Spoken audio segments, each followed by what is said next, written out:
about 7 o'clock. If everybody's here, we'll start our meeting this evening.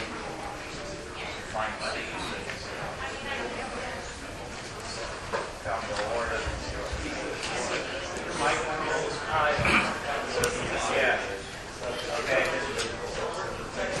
Call the meeting to order. Everybody please take their seats.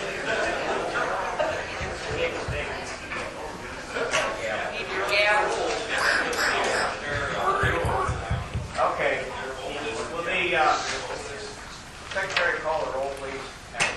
Craig Burrow. Here. Bruce Forster. Here. Mike Pratt. Here. Jim Bolte. Here. Tom Fassler. Here. Thank you. The minutes of the previous meeting, is there any questions or a motion to approve those? Mike? Second. Okay. Second. Okay, second by Bruce. All in favor say aye. Aye. Those same sign, motion carries. At this point, we will continue our petition hearing, and we will turn the meeting over to Judge Slason. Thank you, Mr. Chairman. I think I see a couple new faces. I'm not always the best at remembering faces, but I'm pretty sure there are new faces here. So, welcome and good evening, everyone. My name is Tim Slavin. I'm a retired judge engaged as an independent contractor to what is called facilitate this hearing. I have no adjudicatory responsibilities. I am not here for or against any particular position. I am a neutral. I am here, hopefully, however, to add some organization, efficiency, and flow to these proceedings. This is the continuation of Green River Wind Farm Phase 1 LLC's application for 46 special use permits as part of a wind energy conversion system. As shown by certificates of publication, notice of this hearing was originally published in the Dixie Telegraph on June 18, 2012, and on dates following. Notices to adjoining property owners have been provided. All who so desire will absolutely be given an opportunity to be heard, but for everyone's benefit, I want to do it as orderly and as efficiently as possible. There are many possible reasons for anyone's appearance here this evening. You could be a member of the public as a citizen or spectator, part of the applicant's contingent, or an interested party. In this context, an interested party does not necessarily mean someone who is absolutely for or absolutely against the requested special uses, but someone who wants to be heard. If you do want to be heard, you will fall into any one or more of 3 categories. Number 1, you want to give testimony. This means you desire, under oath, to testify to facts relevant to the board's eventual decision. This is not the time to describe your feelings or announce your opinion, but to aver facts, and you are subject to cross-examination. Everyone so wishing to testify will be given one opportunity to do so. Number 2, you could be someone who wants to be able to cross-examine witnesses, but please, that is just the time to ask questions of a particular witness, not to argue with him or her. Everyone so wishing to cross-examine will be given one opportunity to cross-examine each and every witness. Or third, you could be someone who merely wants to make a closing statement. This is your opportunity to tell the board how you feel or give them your opinion based on the facts adduced during the whole hearing process as to what their decision should be. Everyone so wishing to give a closing statement will be given one opportunity to do so. Again, everyone will absolutely have a chance to be heard. However, in order to try and add some semblance to an organization to the proceedings, there have been and still are 3 half-sheets available to sign up to participate. One indicating your wish to testify, another your wish to cross-examine, and the last indicating your desire to give a closing statement. These were available at the door from Ms. Henkel and continue to be available. While signing up is not a prerequisite to testifying, cross-examining, or making a closing statement, I will initially be calling on folks using those sign-up sheets. Only after exhausting that list will I invite others to testify, to cross-examine, or to give a closing statement. Please note that once you've signed up, you do not have to sign up at each continued session. I will keep those half sheets current throughout the proceedings.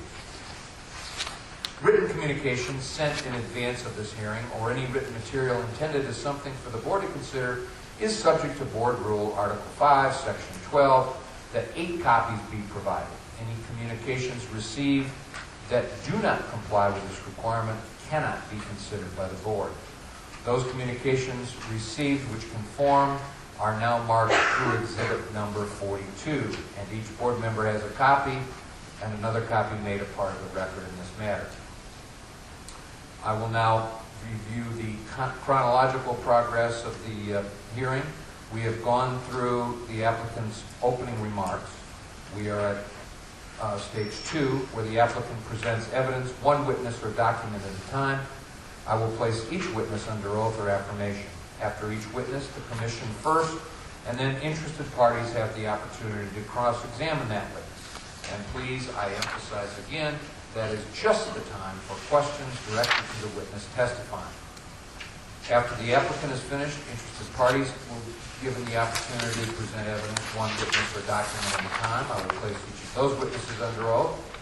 After each interested party witness, the commission and or applicant have the opportunity to cross-examine those witnesses, and then we will go through rebuttal of the applicant, rebuttal by the interested parties, and then an opportunity for all to give closing remarks. Some very quick sub-rules. As you may have heard, each session has a time limit under the zoning board's own rules of 2.5 hours. We certainly don't want to cut off anybody right in the middle of something, so I will certainly make a reasonable effort to let someone finish a particular stage when the time limit has been reached. Or, if there's very little time remaining on the end of a stage, I may simply suggest to the chair to continue the session rather than starting on another stage. I do have the discretion to call for short recesses, and I'm getting more and more suggestions to do so. Under the zoning board's rules, I have the duty to rule on the admissibility of evidence. While the strict judicial rules of evidence do not apply, I will exercise some equitable control of what is being presented, with or without an objection. We do have a court reporter here this evening taking down what is said during the proceedings. I ask all to be mindful of her job. She cannot take down 2 people talking at once. She cannot take down nodding heads or gestures. And while I know she's very skilled, there is a limit to how fast a person, including me, can talk and expect her to keep up. I do please expect for civility and decorum. This is certainly a public forum, but please be respectful of all who consider it important enough to be here. I ask to refrain from displays of approval or disapproval. And as now with all public gatherings, I ask you to turn your cell phones off or at least to silent. Okay. Mr. Lee, we're still in the applicant's case, and you may proceed. Thank you, Your Honor. The applicant calls Erin Johnston. Mr. Johnson? Raise your right hand, please. You solemnly swear the testimony you're about to give will be the truth, the whole truth, and nothing but the truth. Or affirm. I'm sorry. Yes. Oh, right. I'm sorry.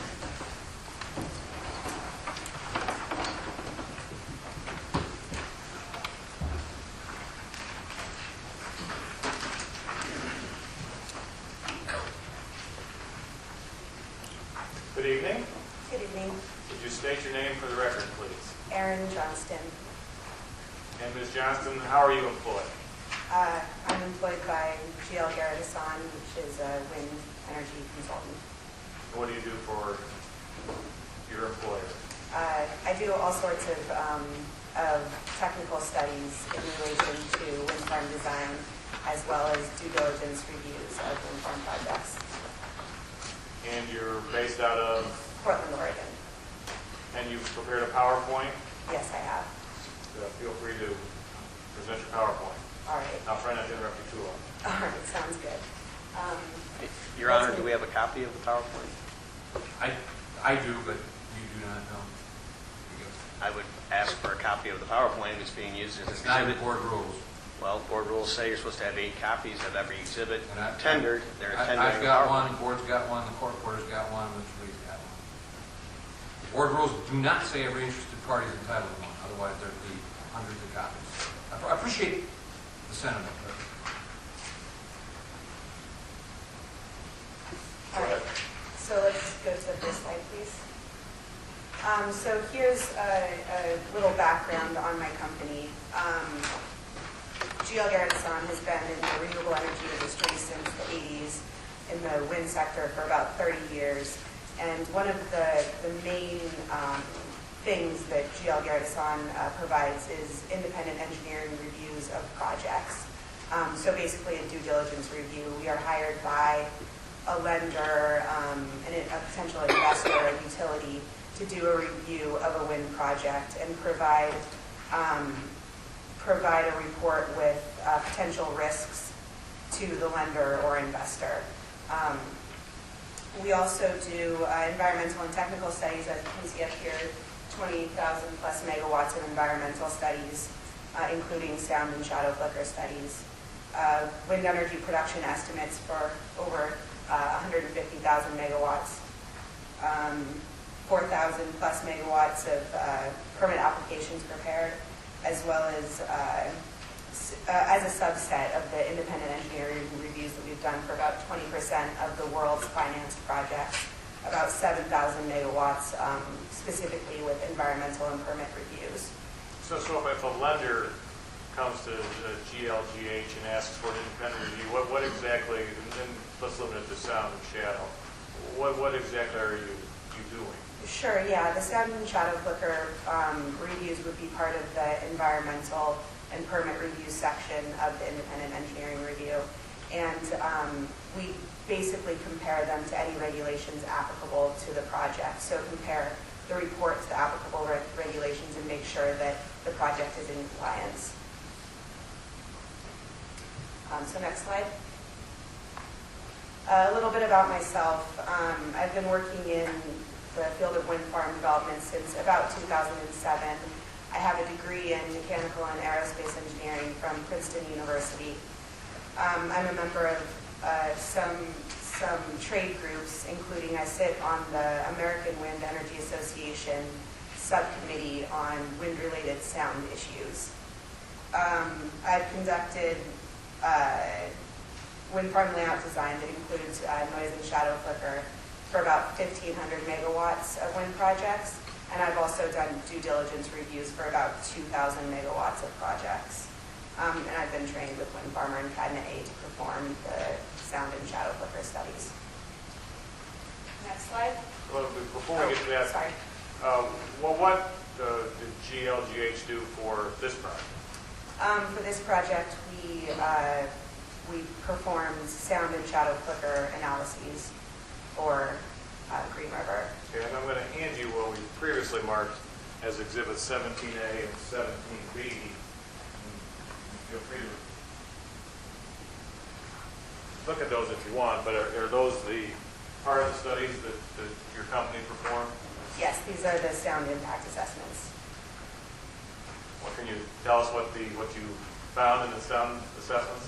Sure, yes. In the sound impact assessments, we found that the project is in compliance with the Illinois Pollution Control Board regulations, and as a result, the Lee County regulations that refer to the IPCB regulations when it comes to sound.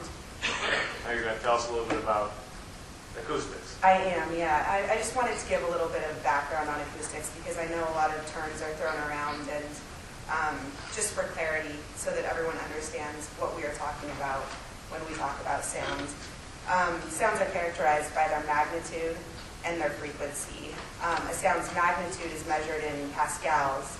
The range of pascals that a human can hear is quite large. It goes from 20 micropascals up to 200 pascals.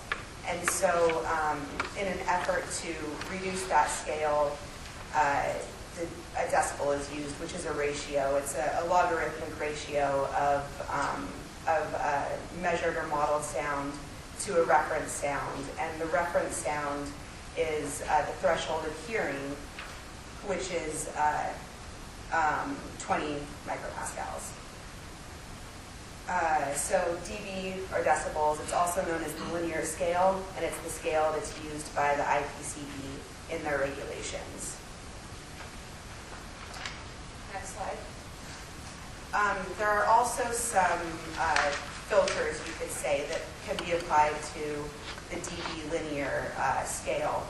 The most common one, or I would almost say not the most common one for environmental noise is dBA, which what it does is it applies some filters so that in lower frequencies and higher frequencies, there's a reduction in noise because the human ear responds the most to the mid frequencies, to frequencies between about 1,000 to 5,000 hertz. And so, yeah, it's the most common one used in environmental sound. C weighting is another weighting scale. It also reduces the sound on the lower frequencies and higher frequencies, just not as much as the A weighting reduces it. You can see on this graph, follow along with me. There's also some other weightings that aren't really used very commonly. I should note that C weighting is used for very loud industrial sources of noise generally, whereas A weighting is used for everything else. Next slide, thank you. So now we're going to talk about frequency, which is the other way to measure sound. Or Is frequency, I'm sorry, is frequency like pitch? Yes, it sort of. Okay. So sound has both frequency and magnitude, and so frequency is how long the wavelength is, and then the decibels, the pascals, the magnitude is how tall the wavelength is, if that makes sense. So the frequency range of human hearing is pretty wide, ranging from about 20 to 20,000 hertz. Low frequency sound is generally described as about 10 to 200 hertz. And then there's another term called infrasound, which is frequencies below 20 hertz. Infrasound, low frequency sounds, these are all present in the environment. The one thing to remember is for a human to perceive infrasound particularly, it has to be a very, very loud, the component of sound at those lower frequencies has to be very loud for us to perceive. You can see on this graph that at 10 hertz, for example, you'd have to have a sound that's about 100 dB for a human to perceive it, whereas at the higher frequencies, mid-frequencies, the sound doesn't have to be as loud for a human to hear it. Next slide, please. So here's just a couple examples of how loud other things that you might hear are. So we're looking at 0 dB, which is a threshold of hearing. 40 dB is about what a quiet library is. You can read them yourself, but here are should I read them out for the court reporter? Sure. Okay, so 20 dB would be the background in a TV studio. 40, as I said, is a quiet library. 60 dB is about what a normal conversation sounds like when you're about 3 feet away from it. 70 dB is a vacuum cleaner, a meter away from it, about 3 feet. 80 dB is the curbside of a busy road at about 5 meters away. At 130 dB, that's the threshold of pain, and so that's when the sound will actually hurt your ears. And 140 dB is a jet aircraft at 50 meters. So this gives you a good range of what dB is to actually hear. And I should note that these are approximates. Of course, if you measured in any of these locations, you would get a range, but these are approximates. All right, next slide. So wind turbine sounds, wind turbines produce 2 types of sound.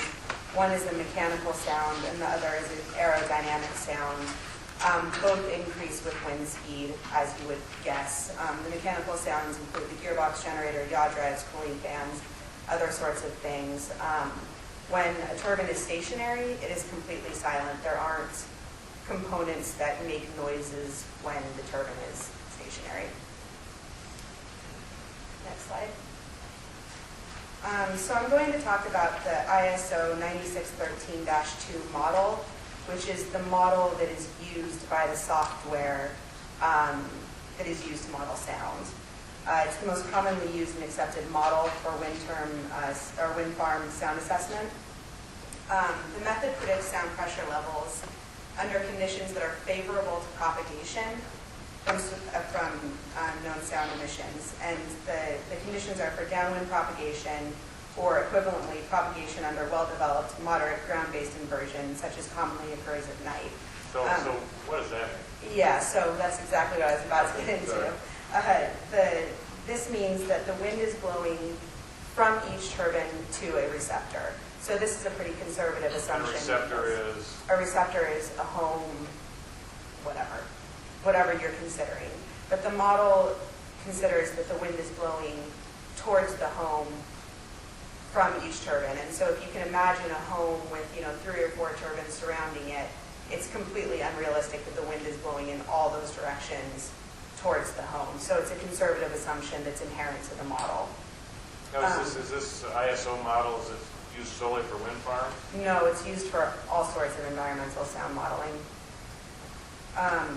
And so the second assumption that is inherent to the model is that it's a moderate ground-based inversion, which means that you have a stable atmosphere. This is a condition that occurs often during the summer at nighttime. And so this is when you have your windows open, things like that. It's kind of worst case scenario. And what happens in a super stable atmosphere is that there's a higher wind shear, and so the difference in wind speeds across the blades are higher. It makes more noise. So it's another conservative assumption. The last conservative assumption that is part of the model is that all of the turbines are operating 100% of the time, and based on user input, we use the maximum sound power level. And so, there is a chance that some of the turbines are operating, others aren't. And so you wouldn't have the maximum sound power level from all of them. So we're assuming that you do. Yes, exactly. Next slide, please. So this is the ground conditions are a user input. So this is something that GLGH inputs into the model. As you can read up here, the ground conditions range from 0 to 1. 0 would be a frozen lake, concrete, anything that's completely solid and flat and reflective. But how is ground condition related to noise? It's when the noise hits the ground, some of it is absorbed, and so it's ground absorption, basically. It's how much is absorbed by the ground. And so, so you can imagine sound across a lake would travel, a frozen lake would travel very well because it's a frozen lake. There's nothing to absorb that sound. A ground factor of 1, as you can see up here, is basically farmland. So the input that we used is a 0.7, which would be mixed ground. Really, it's pretty much all farm ground that we're looking at, but there might be some patches of, more hard packed land, a driveway, for example, that might cause the G factor to come down a little bit from 1. But 7 is a conservative to realistic assumption for the ground factor. Next slide. For more user inputted factors, the atmospheric conditions that we used were 10 degrees Celsius and 70% humidity. Again, these are conservative assumptions. There are only 2 cases for temperature and humidity that would cause the model to have higher sound output at receptors. And they're very, very cold with 0% humidity. Or the other one is 100% humidity with 0 to 5 degrees Celsius. And the difference is minimal, and those are conditions that you would encounter probably during the winter when all your windows are closed. It's not really the time of year that you're most concerned. The receptor height that we used, all of the 2-story receptors and unknown receptors, we modeled at 4.5 meters. The higher up you are, the closer you are to the sound source. And so modeling the receptors at 4.5, even if they were unknown how many stories they were, is a conservative assumption. As I mentioned, the maximum sound power level of turbines at all time was considered. So we get the sound emissions information from Mainstream, who got that information from the manufacturer, and they'll provide a range of emissions data based on the wind speed usually, and we use the maximum. Topography was included in the modeling, and we did not include any attenuation due to trees or foliage or other obstacles. So, you know, if you have a house that's surrounded by trees, there will be a lot of attenuation, a lot of reduction in sound because of those trees, and we did not consider that in the modeling. Next slide, please. So there is an uncertainty associated with this modeling. The ISO model has a stated plus or minus 3 dB uncertainty. And scientifically, the standard deviation, the uncertainty, isn't added or subtracted from results. You present the results along with the standard deviation with the uncertainty. What this uncertainties follow a statistical normal curve, which is this curve that you're looking at right here. And so the results given are that center line. And as you can see, as you go away from that center line, you get less and less likely that you'll have a result either higher or lower. So the most likely is the result given, and then higher or lower exponentially decreases as you move away from that. So the margin for the likelihood that there would be an additional 3 decibels added would be what? So it's at the edge of that 31.4 range. So it's 31.4% on either side of the result given that you would be above or below. All right. Next slide. So the applicable sound regulations in Lee County are basically the IPCB regulations. The Lee County ordinance says that the project must conform, a wind project must conform with IPCB regulations. For this project, we looked at the nighttime limits because they're more stringent than the daytime limits. And as is quoted up here, the Illinois Pollution Control Board says that no person shall cause or allow the emission of sound during nighttime hours from property line noise source located on any Class A, B, or C land to any receiving Class A land which exceeds any allowable octave band sound pressure level specified in the following table, blah, blah, blah, blah, blah. And so this is, the noise emitted is on the A, B, or C class land, and we're looking at Class A land for the receiving land. Next slide, please. So the Class A, the classes of land are defined by the land-based classification standards, and Class A land includes residence or accommodation functions such as... I'm sorry to interrupt. Can we go back? Sure. Can you explain what the limits are that are at the bottom of that slide? Yes, those are the nighttime IPCB limits per octave band. So that top line in the table right there is the frequency, and then the bottom line is the IPC prescribed limit at that frequency. In decibels? Is that the bottom? In decibels, yes. The top line is in hertz, the bottom line is in decibels. Thank you. Yes. So yes, Class A land is defined as a private household, a hotel, a motel, or other accommodation services. So it's the actual structure. The IPCB does not prescribe limits for noise sources emitted to Class C land.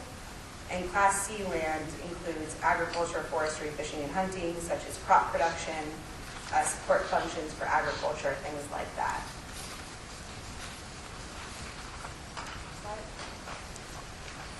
So the sound analysis that was done for Lee County, there were 219 receptors, Class A land, that are located in Lee County. We have tabular results presented in the reports for all 219 receptors. There are also, just for additional information, not to meet any regulation or anything like that, but there are also tabular results presented for distance from the receptor to the IPCB sound level limit. So what does that mean? It means that if you look at, for the people who have the maps in front of you, you can look at the maps and see that, you know, you have a receptor, and then you have the contour of how far the IPCD noise level limit is from that receptor. And so, for example, if in the table it says that it's 400 meters from your home to the IPCD limit at 100 hertz, or I'm sorry, 1,000 hertz, it means that you would have to go, what did I say, 1,000 meters? You would have to go 1,000 meters from your home towards that line to hit the limit, the IPCD limit. The sound modeling was performed for the entire site, and on the maps you can pick any point in the site and discern by the ISO contours that are presented on the maps what the sound level limit would be at that point. The IPCD regulations are for Class A land, as we've already mentioned, so that's receptors. I did not mention that Class A land is also, I don't have the regulation in front of me, but it's something like natural areas and parks, is that correct? Something like that. And we do have the Illinois Natural Area Inventory areas, which are wildlife areas, included on the maps to show that the IPCD limit is not extending into those areas. Next slide. Oh, so here it is, the maps. There are maps presented for all 9 octave bands that are regulated by the IPCE standards. ISO contours are shown for sound levels other than the IPCD limit. So when I said that you can pick any point on the map, we have the ISO contours above and below the IPCD limit. So if you want to know what the sound is anywhere across the site, you can tell based on those ISO contours. Including on the maps are participating properties, residential properties, agricultural properties, as I mentioned, INAI properties, and again, Class A land includes the receptors, the residential properties, INAI properties, and Class C land would be all the ag land. So I have some slides of the maps. It's a little bit hard to see, I realize, but just to give you an idea of what's being shown here. Flip to the report myself. So what we have shown here is the red dashed line on these maps is the IPCD limit. All of the red lines within that dashed line are areas that are above the IPCD limit. All of the green lines outside of the dashed red line are below the IPCD limits. And as you can see on these maps, we have receptors that are in a reddish color, and then all Class A land is also in a reddish color. So that's the INAI properties, any residential properties. Now those are just so those are different reds than the violations. Yes, yes, The exactly. exceedances, right? They're just shaded similarly in color. The gray land, which it's kind of hard to tell colors apart based on this projection, but on my maps, the gray areas are participating properties, and all of the yellow area is Class C land, so basically agricultural land.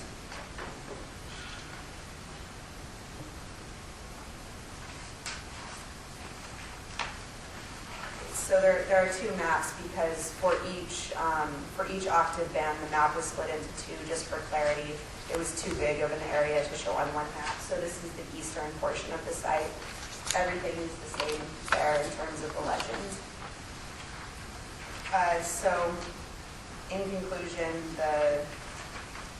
the sound propagation modeling was performed correctly with reasonable conservative assumptions. And the results were compared to the nighttime IPCD sound level limits, which again are more stringent than the daytime limits. And the IPCD limits were found to be respected at all receptors, at residential properties, and at INAI properties. And it wasn't being respected. The sound level limit is under the IPCD limit at all of those locations. GLGH also did a shadow flicker analysis. Yes, GLGH also did shadow flicker analysis. And I'll show you what's been, here's the marking the difference, 15 and 16. Are those the shadow flicker analysis? Yes. Analyses? These are the two shadow flicker analyses performed. So again, just to give a bit of background on what shadow flicker is. Shadow flicker is the modulation of light levels resulting from the periodic passage of rotating wind turbine blade between the sun and the viewer. It occurs mostly at sunrise and sunset when the sun is lower in the sky. The duration can be determined using a purely geometric model that uses the relative positions of the sun throughout the year, the positions of the wind turbines, and the positions of the viewer, the receptors, basically. Shadow flicker is most noticeable inside of buildings because it shines through a window. Outside, you don't perceive the shadow flicker very much, if at all, whereas inside a building you can. The model, the analysis method, tends to be very conservative, and I'll get into why in just a second. Next slide. So there are various assumptions that the model makes that lead to a conservative result. The first one is modeling of the wind blades as discs rather than individual blades. Now, this isn't to say that it's a disc and so there's no flicker because it's a disc. What it means is that the entire turbine is taken as a disc, and when any part of that disc is in front of the sun, the model records it as some duration of shadow flicker. So it doesn't take into account that if only the very tip of the blade is in front of the sun, which is very small, there will be significantly less shadow flicker than if, say, the entire turbine is in front of the sun. And so it's a conservative assumption. The next one is that the rotor is always perpendicular to the sun turbine vector, and the viewer's window is always facing the turbines. And so if you can imagine, this assumes that any turbine tracks the sun as it moves across the sky and is always perpendicular to the vector, which that just doesn't happen. The sun and the wind don't talk to each other so that that condition can be met. Also, that the receptor's window is always facing the turbines. We didn't go out to each house to see where the windows on the house were, so the model basically considers the house as a glass box, and if shadow flicker hits the house at any point, it is assuming that it's shining through a window. The sun is modeled as a point source rather than a disk, and so the analogy that I like to use with this one is if you can imagine one of those big flashlights. If you shake a pencil in front of one of those big flashlights, you're not going to perceive very much flicker. Whereas if you have a laser pointer and you shake a pencil in front of it, you will notice that modulation of light quite a bit more. And so modeling the sun as a point source is conservative. The presence of vegetation or other physical barriers is not taken into account. So just like sound, trees, buildings, whatever can block shadow flicker, and we did not take that into account. The turbine blades are always rotating. The model considers that throughout the entire year, every single turbine is rotating every single second of the day, which that would be a wind developer's dream if that was the case, but it's not. The model does not take into account cloud cover or other sources of aerosols in the air. GLGH does do a separate analysis after the modeling has been done to account for cloud cover. Next slide, please. So to talk a little bit about how we take into account cloud cover, we use NOAA data from National Oceanic and Atmospheric Administration, I believe is what NOAA stands for. NOAA data from the Rockford, Illinois station, which is pretty nearby. They've been recording solar radiation data for 45 years, so it's an average of the last 45 years, and they record data based on percentage of cloudiness, basically. And so we apply that data. In this case, it's 61.1% of the year is cloudy, and so we apply that to the modeled results. So basically, we're multiplying the hours per year by 0.389 to account for the cloud cover. So the results of our analysis, there are no shadow flicker regulations in place in Lee County. Again, there are 219 receptors in Lee County. We only consider the receptors that are within the tip height of the turbine times 10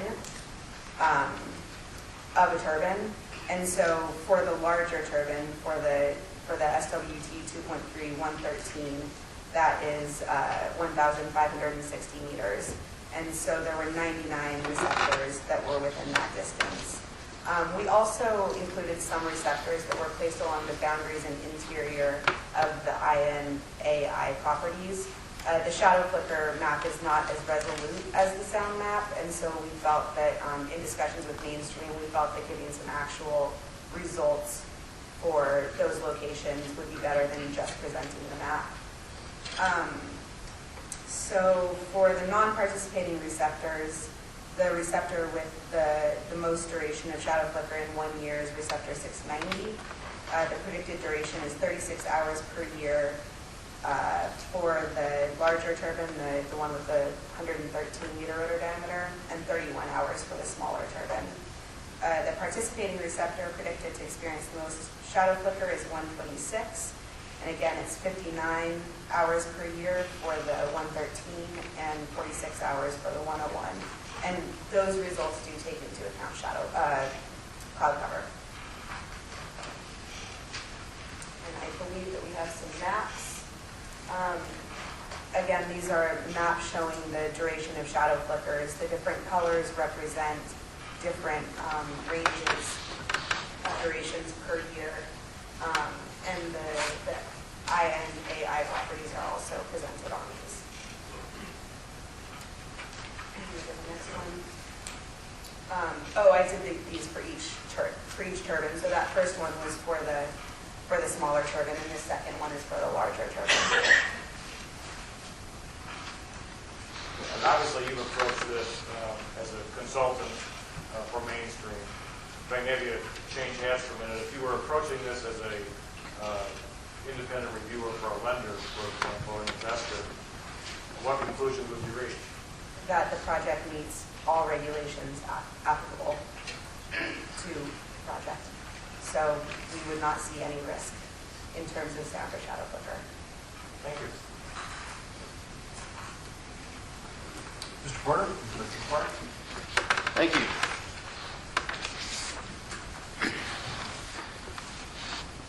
I've taken a look at your resume here. Are you a licensed engineer?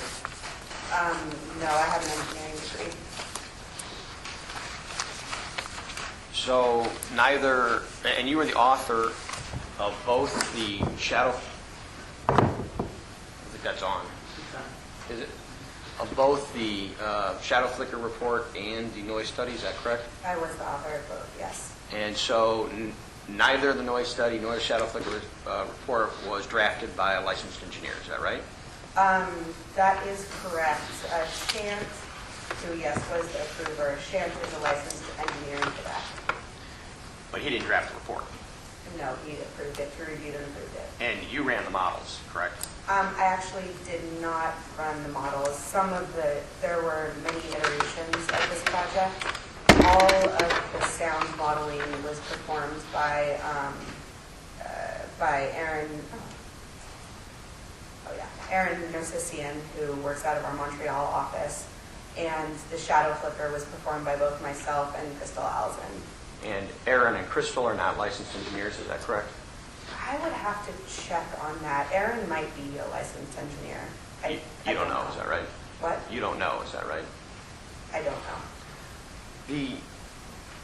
I've noticed under your history here that you've been involved with a lot of pro-wind energy professional societies, is that correct? I've been involved with many wind energy professional associations, yes. As a matter of fact, you're the founding member of the Oregon Small Wind Association, is that right? Yes, You're also a member of the Oregon Wind Working Group. I am. You're a member of the Renewable Northwest Project, is that right? I am. You're a member of the Community Renewable Energy Association. I am. You're a member of the largest wind energy lobbyist group in the United States, the American Wind Energy Association, correct? I am. You're a member of Women for Wind Energy, is that right? Women of Wind Energy. Oh, I'm sorry. Women of Wind Energy, is that correct? That's correct. So you would agree that all of those associations are very much pro-wind energy associations, is that right? Generally speaking, yes. Some of them are more just, yeah, generally speaking, yes. You are not a member of the Institute for Noise Control Engineers, is that correct? No, I'm not. Nor are you a member of the, and I'm afraid I don't have my acronym, there's also an American Engineering Association, is that right? Do you know the There are many American engineering associations, correct? Noise Engineering Association? I believe there is one, yes. And you're not a member of that association either? I'm not. And those two associations are the only nationally recognized associations for acousticians, noise engineers, is that right? Acoustician is a health professional, but for noise engineers, I'm not aware of any others, no. And you're not a member of either of those groups? No. As a matter of fact, noise engineering was not an emphasis of your education either, was it? I'm a mechanical and aerospace engineer, so no. And shadow flicker analysis, by the way, is a completely different set of skills and model than the noise model, right? I wouldn't say it's a completely different set of skills. It's modeling of environmental impact. I wouldn't say that it's a completely different set of skills, no. It doesn't use the ISO model. No, it does not. The ISO model doesn't apply for shadow flicker. Right.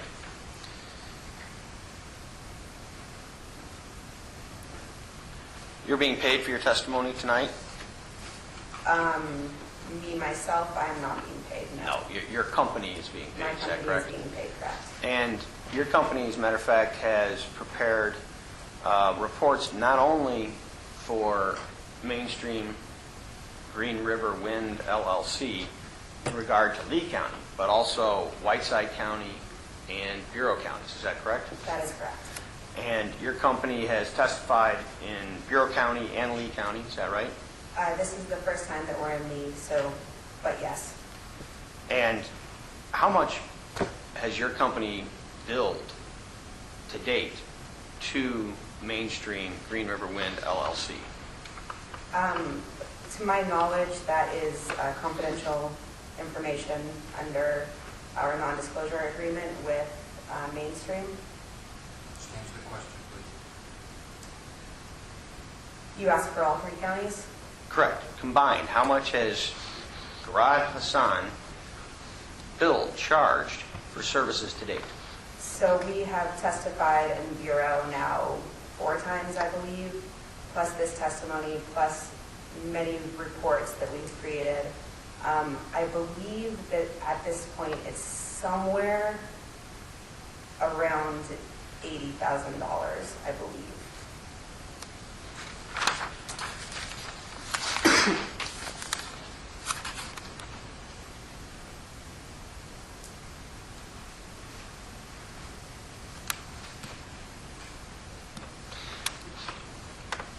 The noise study is a model. It's a prediction. Is that correct? That's correct. It relies upon numerous assumptions, equations, and algorithms. Is that right? That's correct. Was any actual background noise study done at the site? No noise monitoring was performed. Did you personally view the sites before the first draft of the noise studies was done? In aerial photography, yes. Physically, no. So you went to Google Earth? Is that what you mean by that? Yeah, I mean, I viewed the site based on aerial photography, but I did not visit the particular site. I've been in this area a lot, but I did not go to the site. At any time have you been to the site? Yes. But that was after the reports were drafted? I was at the site before the Lee County report was finalized. And did your visit to the site result in any changes to the report? No. When was the first report drafted? In Lee County, Yes. it was drafted. I think that the dates might vary from report to report, but the shadow flicker assessment that I have in front of me for the 101 was first drafted in January of 2012. And when was the first noise model run in relation to the site? The first noise model we ran over a year ago. It was run in the fall of 2011. To your knowledge, at any time, did Garrad Hassan submit your resume and work history to the Lee County engineer or zoning administrator? I don't know. Now, the petition indicates that before such studies, shadow flicker and noise studies would be done, a third party would be hired and approved by Lee County. Do you know if that occurred? I don't know.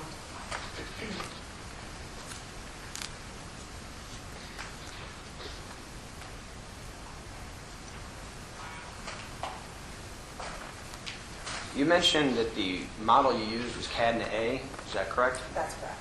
And that's based on the ISO 9613 logarithm equation, is that right? It's based on the methodology, correct? And has GL Garrad Hassan published any post-construction report confirming a model that it performed Yes. using the CADNA-A ISO 9613? Yes, we've done quite a few post-construction monitoring campaigns. Okay, where is that published?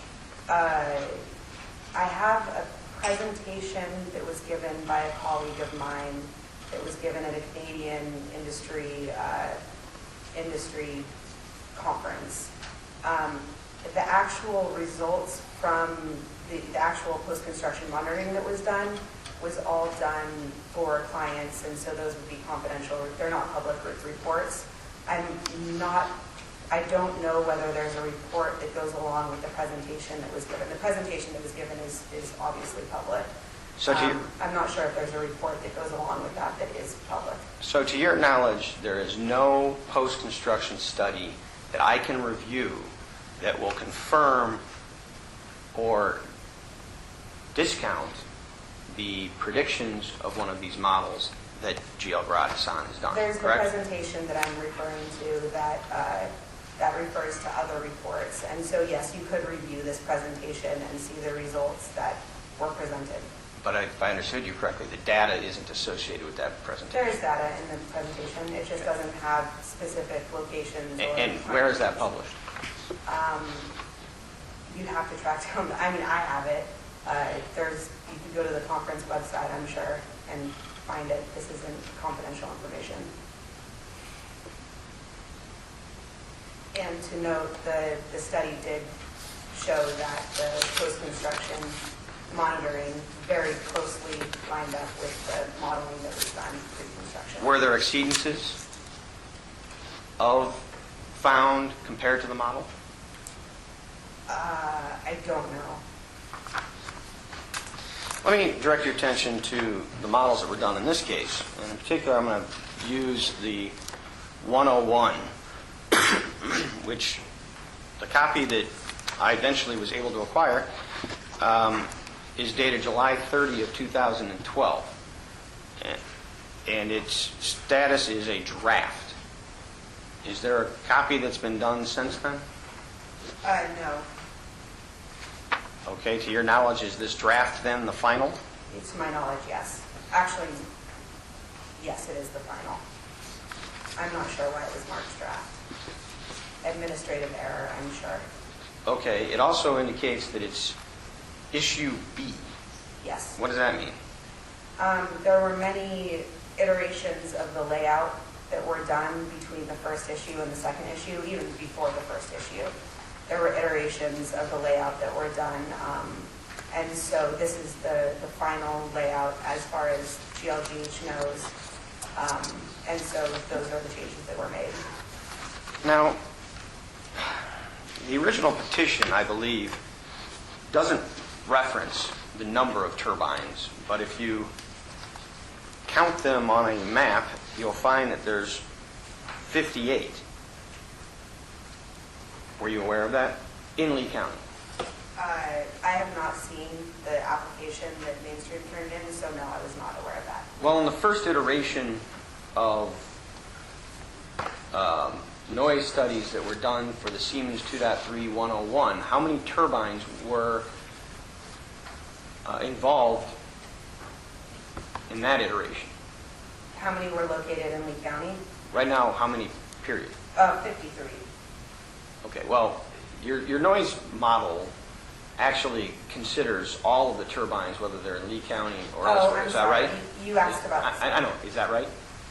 Yes, it considers all turbines. And I think your July 30, 2012 report indicates that there are 81 turbines proposed across the 3-county area. Is that correct? According to the report, that is correct. And in the original report you ran, how many turbines were involved? I don't remember. All right. The original petition indicated there were, well, it didn't actually indicate, you could glean that there were 58 turbines in Lee County, but the decommissioning report mentioned 59, and now this report mentions 53. Do you know how many turbines are proposed for Lee County? As far as I know, there are 53 turbines. This would be a great question for Mainstream. We run the model based on layouts provided to us from Mainstream. Okay, and is that layout what's contained, well, strike it, is that layout anywhere in this report? Yes, it's on the maps, and there's also a table in the back that has the turbine numbers and coordinates. Well, you say it's on the maps. Do you mean the sound contour maps? The turbine layout is included on both the sound maps and the shadow flicker map, and there's also a table in the back of each of the reports that has the turbine numbers and coordinates. Now, have you ever seen a legal description for any of the locations of the turbines themselves? I don't know what you mean by a legal description. Fair enough. The maps that were provided of the layout were provided to you by Mainstream, is that right? We were provided with coordinates of turbines, correct, but not in that form. We were provided spreadsheets or shape files. I can't remember which one. Probably both. And after you were provided with those locations, did any turbine locations change? Yes, over the course of the last year, turbines have changed. Yes, that's why we've rerun the model. Turbine locations have changed. Yes. Okay, when was the last time that Mainstream Green River gave you proposed turbine locations? Let me check. It would be in the references section, and I think it varies based on what turbine we're talking about, but I believe it was in June of 2012. I might be wrong. I need to check the references. So for the 113 layout, July 3rd is the latest layout that we have, July 3rd, 2012. For the 101, it might be the same date.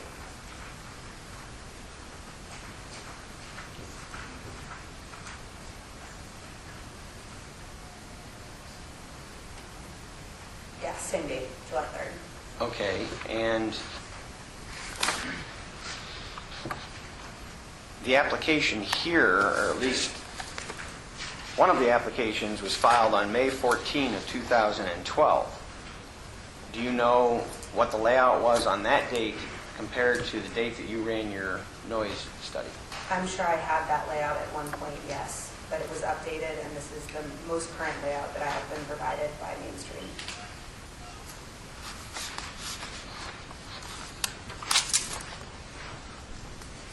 So you're not denying that turbines have moved since the original application was filed, correct? Well, none of the turbines are installed, so Well, that's a good point.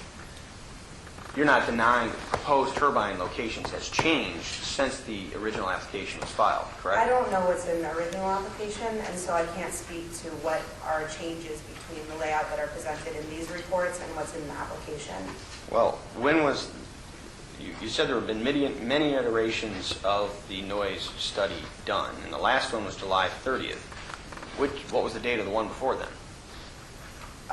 The last time I ran the model, I don't know. The model was run multiple times in the past year, as I've already stated. And it would be run every time that there was a change in location of turbines, correct? That's correct. And so, was there a change between May 14th and July 30th?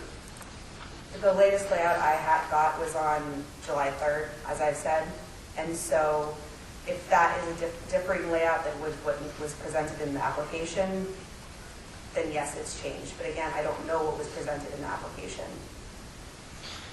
All right. Let me turn your attention to the page entitled Important Notice and Disclaimer, which is contained in your noise model. Sure. And isn't it true that that document indicates that Garrad Hassan is not in any way to be held responsible for the application or use made of the findings and the results of the analysis herein? That's what the document says, yes. It also provides that the document should not be relied upon by third parties for any use whatsoever without the express written consent of GLGH, right?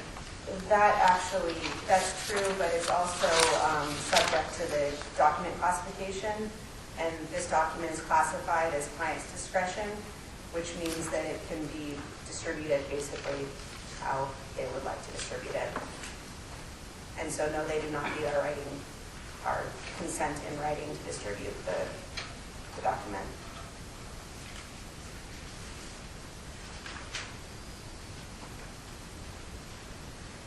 So when it says that it may not be disclosed in any offering memorandum without the express written consent of GLGH, that's an error. I'm not a lawyer, and I didn't write the disclaimers that go on every single report that we produce. And so I don't really have answers for you in terms of the legal language on our documents. Well, and if you turn to the next page, where it says client's discretion, that's what you're saying this document is? Yes. Well, isn't it true that actually provides that the document can be distributed at the discretion of the client, but then in parenthetical, subject to the above important notice and disclaimer? That is what it says. Okay. And that notice and disclaimer says it can only be done by express written consent, correct? I've talked to my lawyers about this, and they have assured me that there is no reason why a client could not follow the client's discretion labeling of the document. And so I don't know what to say. Again, I'm not a lawyer. I did not write this legal description. All right, to your knowledge, has there been an express written consent for Lee County to rely on this report? To my knowledge, it was not needed. Okay, but you haven't seen any such written document, is that correct? No, I have not.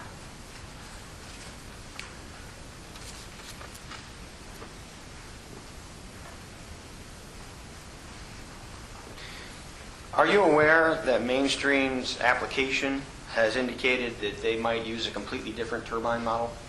I am aware of that, yes. And you would agree, would you not, that different turbines have different noise outputs? I would agree with that, yes. And as a matter of fact, smaller turbines can create more noise, correct? There's not a correlation. There is a correlation. There's not a strong correlation between turbine size and noise. It varies.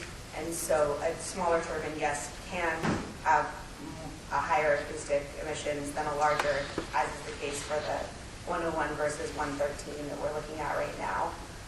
Smaller turbines are not always louder than larger turbines. And so I think you've just mentioned the 101 in this case is actually louder than the 113, right? That's correct. as a matter of fact, isn't it true that the Siemens models, 2.3.101 and 113, are not known to be particularly noisy? They're kind of middle of the road. That's true. I should note that generally the noisier turbines are older turbine models that have not, they're just older turbine models that have not had the noise controls is the wrong word. The effort hasn't been put into them as much to decrease the noise. Well, likewise, the Siemens isn't known as a particularly quiet one either. It's pretty No, that's middle of the true. road, correct? That's true. So wouldn't you agree that if Green River had wanted to be conservative, it should have utilized a loud model rather than a middle-of-the-road model? I can't speak to why Mainstream chose to have us run the model for these two turbines. You would agree that your model results would be completely different if different turbines are used? I think that completely different, I mean, they would be different, but completely implies that it would be much higher or much lower. It depends on what turbines is used. And so, yes, the results would be different with a different turbine. Now, are you aware that the 113 isn't even available? I am aware of that.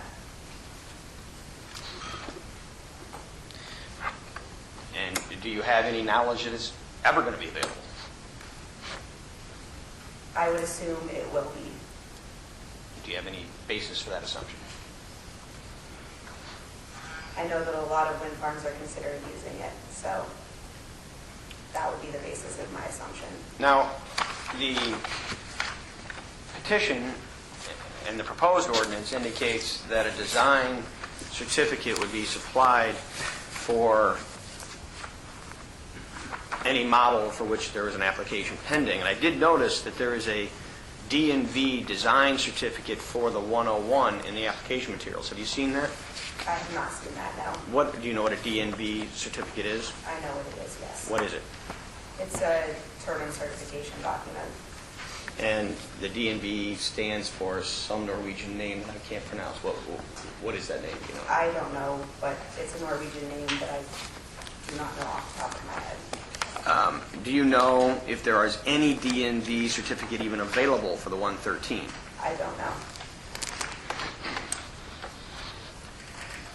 So you don't know whether or not the 113 has ever been approved by a design engineer. Is that correct? I don't know.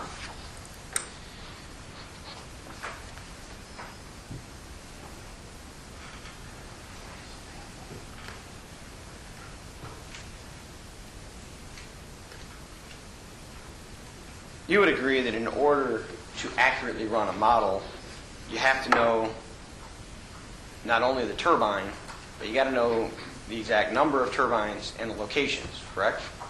Yes, that's correct.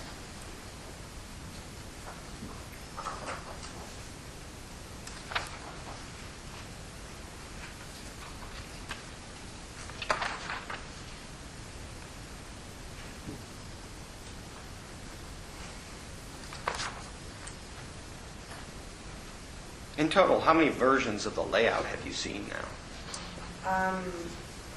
I believe 9.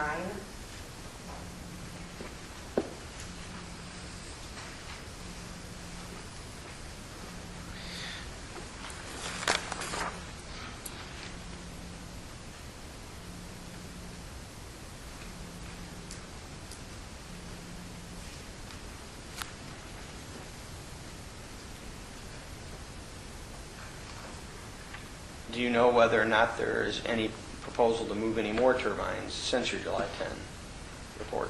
Not that I'm aware of, no. Now, your report indicates that all of the receptor locations were provided by the applicants. Is that right? That is correct. And do you know whether or not these receptor locations include churches? I do not have that information for the receptors. Do you know if these receptor locations include schools? I do not have that Do you know- information for receptors. Do you know if the receptor locations include commercial buildings? I Again, I do not have that information for receptors. Do you know if the area where the total footprint is proposed for Lee County has any schools, churches, or commercial buildings? Based on looking at aerial photography, it does not appear that any of those are present, but again, I was provided with a list, and so I don't know.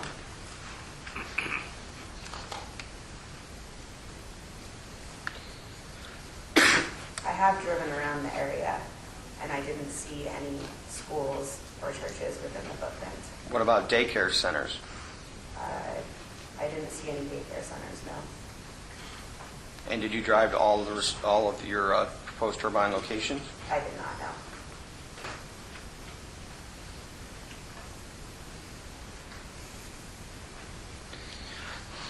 The receptors themselves, is it a single point of a structure?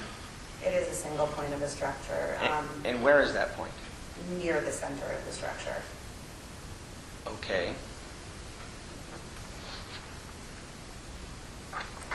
Was there any effort made to determine where the residential property lines are located?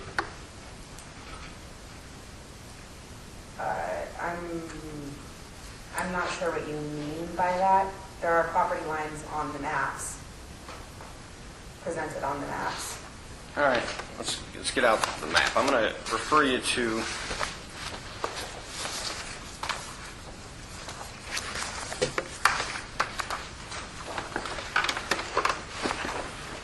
the 1,000 hertz level for the 101. Are you bringing me something? Actually, I'm bringing it to legislature. I think we got a mistake there.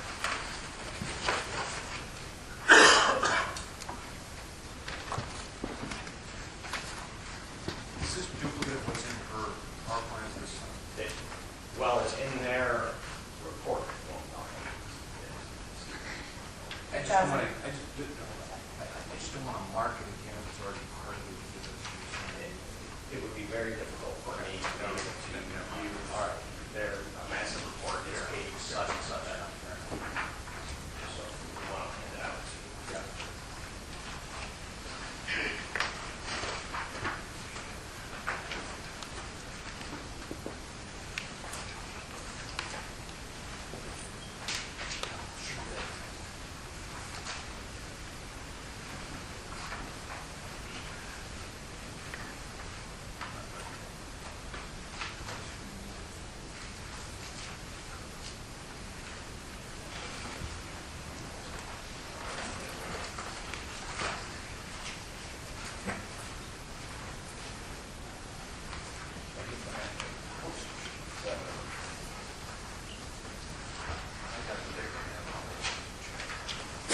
If you can find the bigger one, it'll be easier to follow along in the bigger one.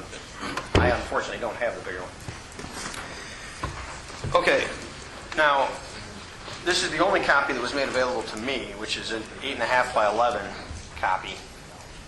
And you know, for the record, I noticed the applicant is getting copies of my exhibits, but they have not. They have not provided the courtesy of providing me copies of their exhibits. You are correct. The property lines that you're referencing, are they depicted on this Exhibit 43? Yes, they are. And how so? This is that copy is quite bad, isn't it?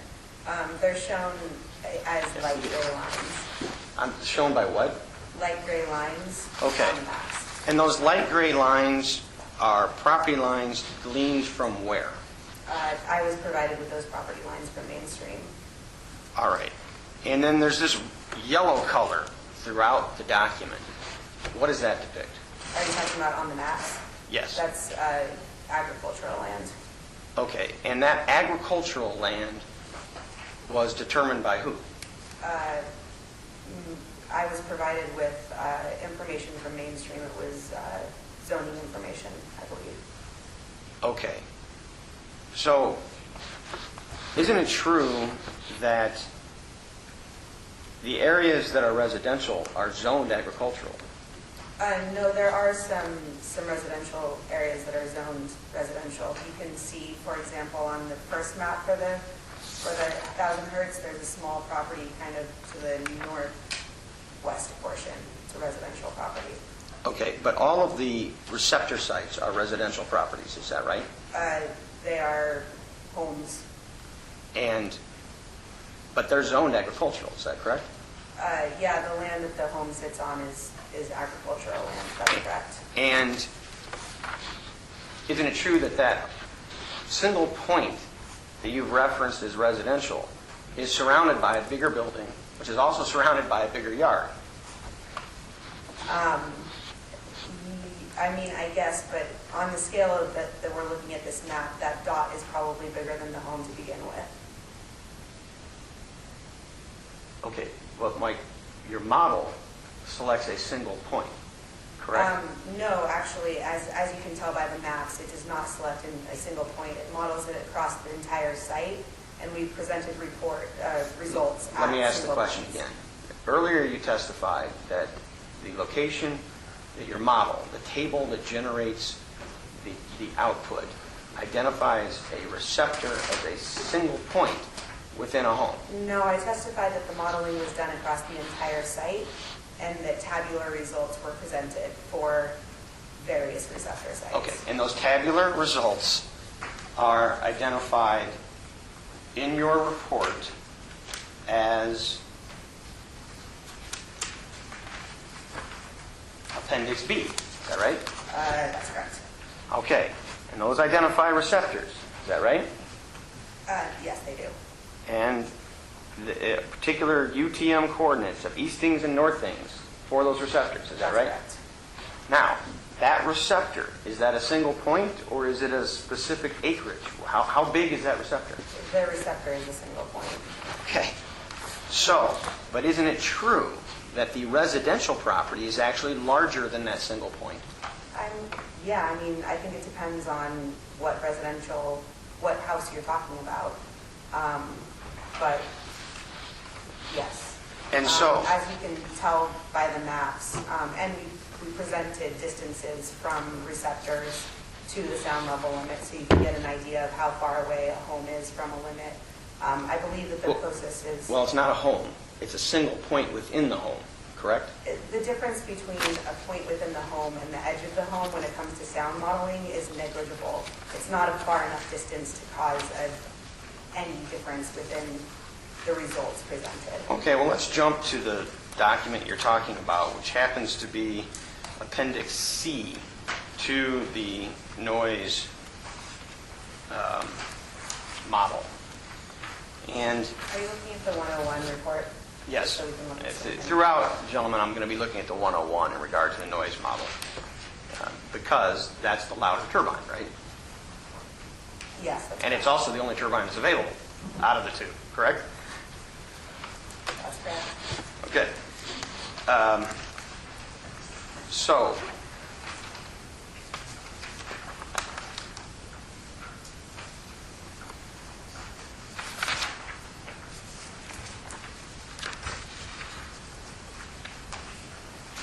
where exactly in your report is this oh, there it is, Appendix C, which starts on page 37 of the report, identifies how far the single point is from the exceedance level of a particular hertz. Is that correct? To the IPCB limit, yes. Okay, so let's look at the 1,000 hertz level. And let's talk about that for a minute. Isn't it true that the human ear hears the 1,000 hertz level best out of all of these various hertz levels? It hears a range the best, and 1,000 is within that range, yes. Okay. 1,000 to, I think it was in my presentation, I believe it was 5,000 is what the human ear hears the most.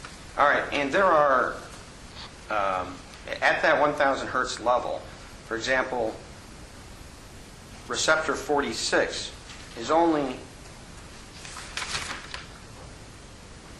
is that 201 meters or feet? It's in meters. Is only 201 meters from the maximum decibel limit, is that correct? I wouldn't say only 201 meters. I mean, we're talking about 600, give or take, feet. That's pretty far, in my opinion.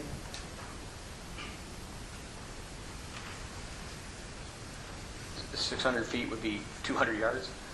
No, this is in meters, 200 meters, Okay. which is approximately, give or take, 600 feet, correct? Which is how many yards? Which is about 200 yards. Right. Are you purposely trying to confuse me here? No, I'm just Yes, it's being about- sure, it's not about- everybody can, as an engineer, equate meters to yards so Sorry, easily. it's about 600 feet, about 200 meters. All right, so, I meant yards and meters, correct. which is pretty far, in my opinion. And so, do you know how many homes have residential land around them of a half acre or more? No, I do not know. And because that wasn't investigated, right? No, it was not. And so all of these areas that are identified on here as yellow or agricultural land may actually be being used for residential purposes. Is that right? I think that the vast majority is being used as agricultural land, as you can tell by driving around. Okay, but I'm concerned about the farmettes, which my clients own. And I understand that, but from driving around, I did not see any yards that were as big as we're talking right now, 200 yards in every direction. So you didn't see any 5-acre farmettes? Not in my travels. Okay. Are you aware that if someone owns a 40, well, strike that. Your red dashed line,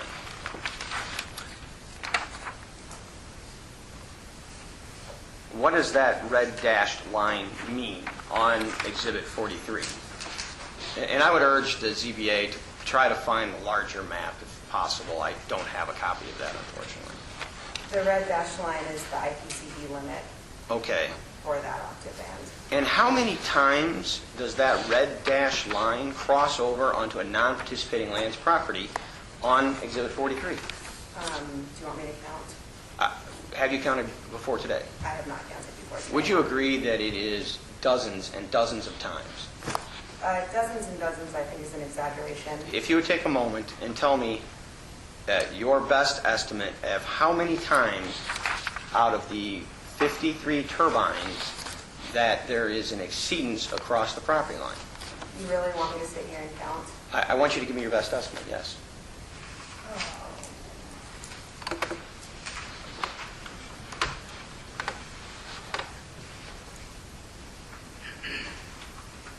Maybe 20? I don't know. I don't want to count.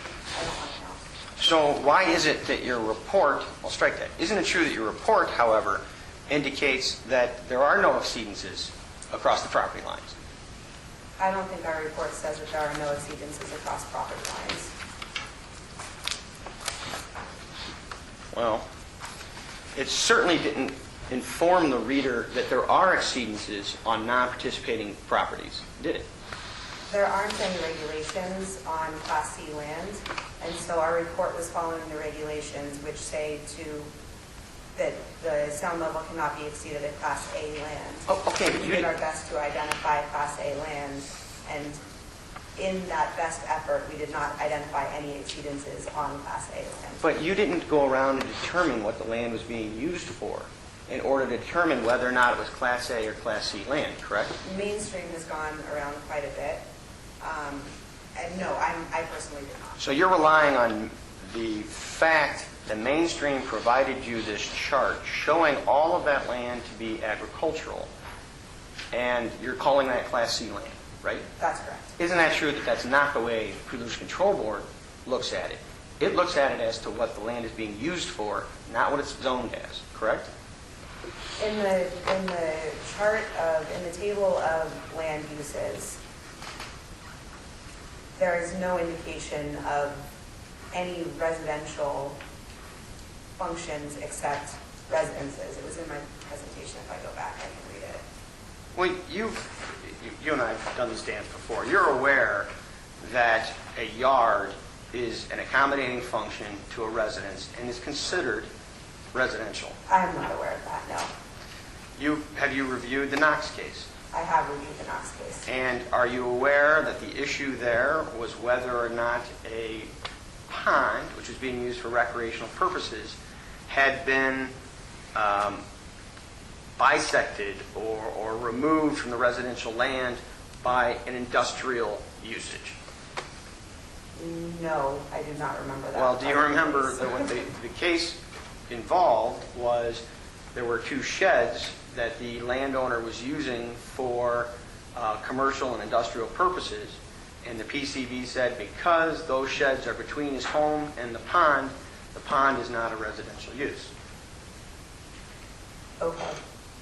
So, isn't it true that as long as there is no intervening commercial agricultural use, that if someone is using their property for recreational purposes, that is considered by the PCB to be a recreational use? I'm sorry, when I said recreational use, I meant a residential use. What was the objection? Fill out here for legal. Well, isn't it true that you made a legal conclusion when you decided to identify all of the land as Class C land without having reviewed what it was being used for? No. Okay.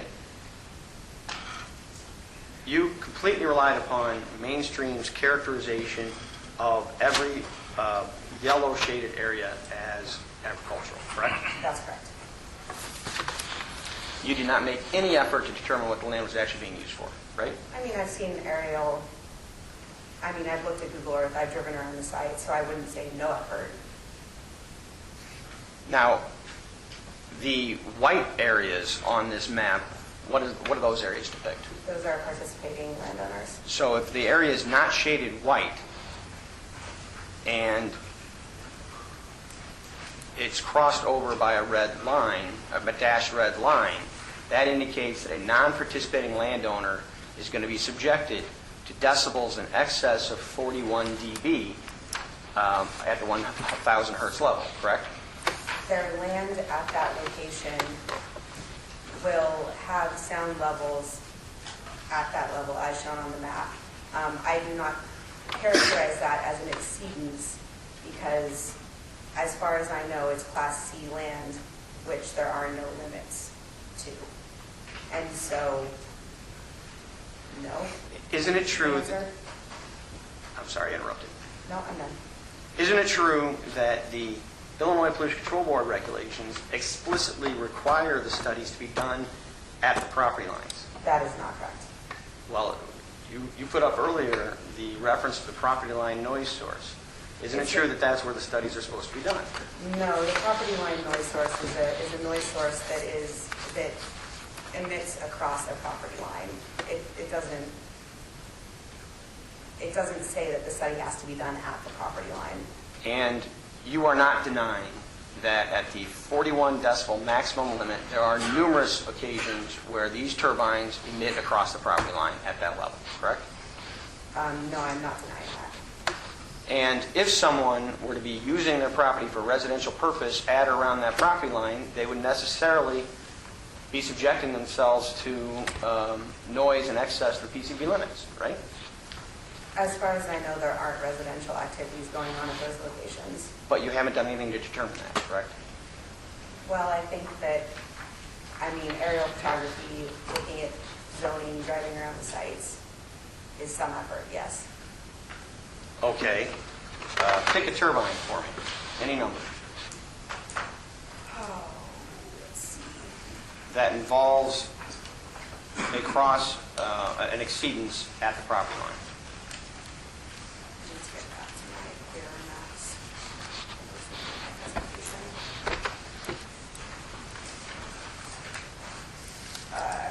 So I'm supposed to determine that what? Where the 41 decibel limit is encroaching upon their property. Let's go with 47. And again, my copy is so small, I can't even see those numbers, so you need to show me. I picked one right in the center.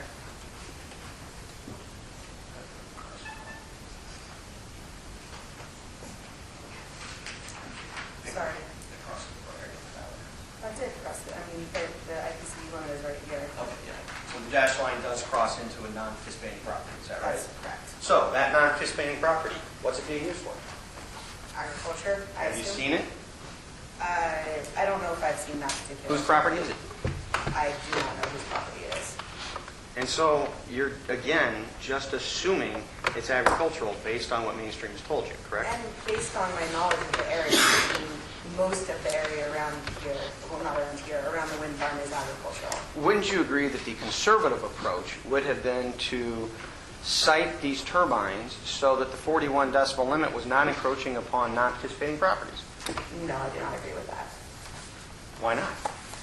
Because I don't think that anyone can argue that a sound level limit being exceeded on agricultural land where there isn't a sound level limit, but even if you want to talk about exceedances on land, that there is no such thing as an exceedance.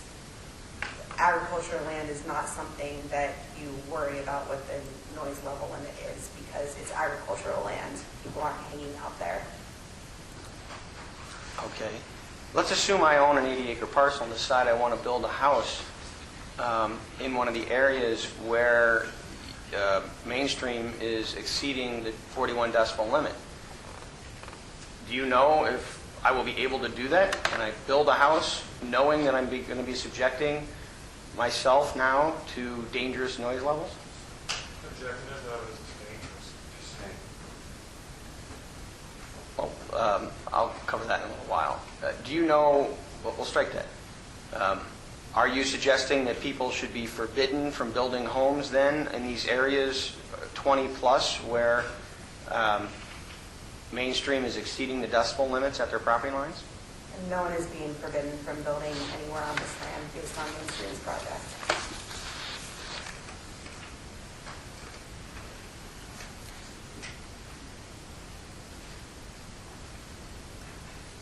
Why is it that nowhere in the text of your document do you reference the fact that there are indeed exceedances of the Class A limits on non-participating properties? Because they're Class C land, and there are no limits on Class C land. Okay, so that was the sole reason, was because you believe them to be Class C land. I can't think of any other reason. And yet you did nothing other than rely on Mainstream's assertion to determine if indeed they were being used for agricultural versus residential uses. I mean, again, we looked at aerial photography and visited the site and provided distances from the receptor to the limit, which none of those distances from the receptor to the limit were of concern in terms of how close.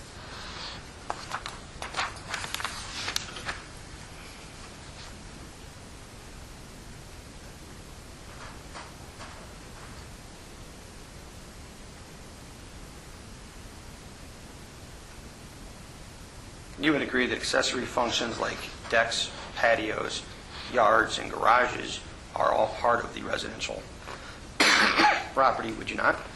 I think it depends. Generally, I guess, yes. And again, the conservative approach would have been to classify any non-participating land where a residence is located as residential rather than agricultural, right? I do not think that that would, I think that that would be beyond the conservative. As we have discussed, most of this land is agricultural. It would be absurd to assume that all of this yellow land is residential. As well, I guess some of them don't have homes, but the majority do have homes on them.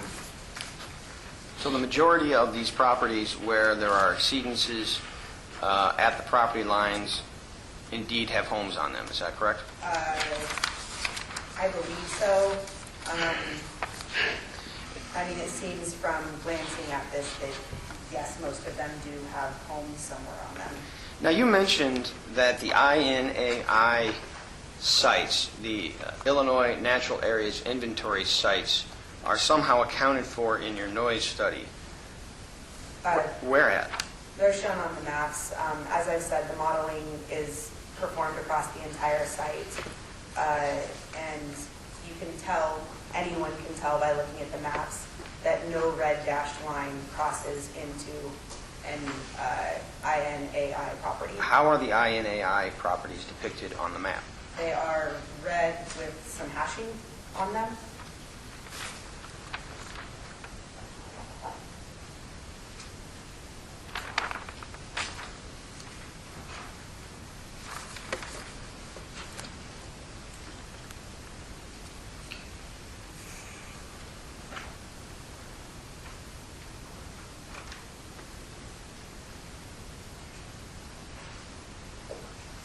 By the way, isn't it true that the Illinois Pollution Control Board regulations not only established maximum decibel limits, but also established that it's a violation to simply cause noise pollution on a neighboring property?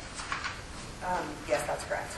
And noise pollution is defined as interference with one's life.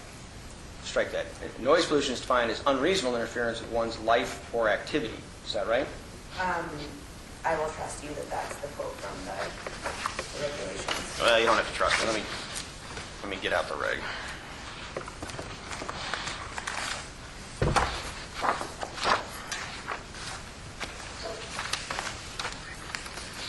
Isn't it true that the regulations define noise pollution as the emission of sound that unreasonably interferes with the enjoyment of life or with any lawful business or activity?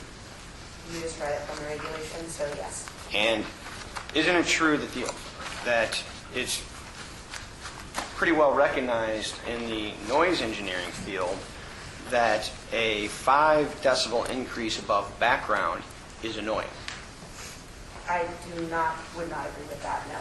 Have you done any research or study on the decibel level increases above background in relation to annoyance? I have read multiple reports on the subject. And isn't it true that a 10 decibel increase above background is actually a doubling of the noise?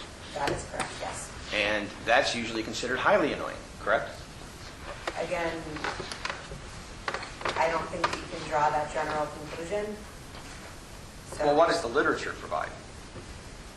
I've read many different sources, and oftentimes they say differing things. So I think it depends. It's a subjective topic. I think it depends on the person.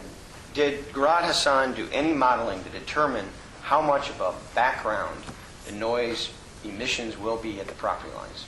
No, we did not do any background noise monitoring. So not only, you didn't do any background noise monitoring, nor did you do any modeling to determine what the increases above background will be, correct? There's no modeling that you can do to predict above background. You would have to go out and monitor to determine what the ambient noise is. Well, I mean, I know from multiple monitoring campaigns that I have myself performed what general ambient noise is in rural areas.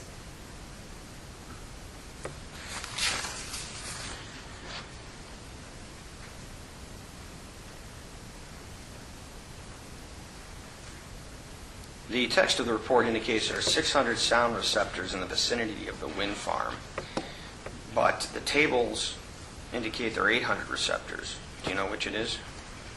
The receptor IDs are not sequential, so if you looked at all 600 receptors, it doesn't go 1 through 600.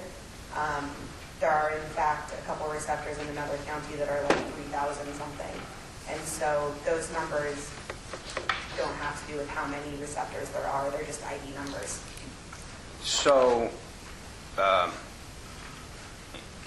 by the way, the model, strike that, Garrad Hassan selected to give a 0 value to any receptor that was over 1,500 meters away. Is that correct? For what study? No. Okay. Was there a maximum distance from a turbine that was utilized as an outside parameter For the shadow flicker report, it was 10 times tip height, and that's because beyond that point. Yeah, I'll cover that later. But in regard to the noise study. No, Okay. I'm actually not. I think that the farthest receptor away is quite farther.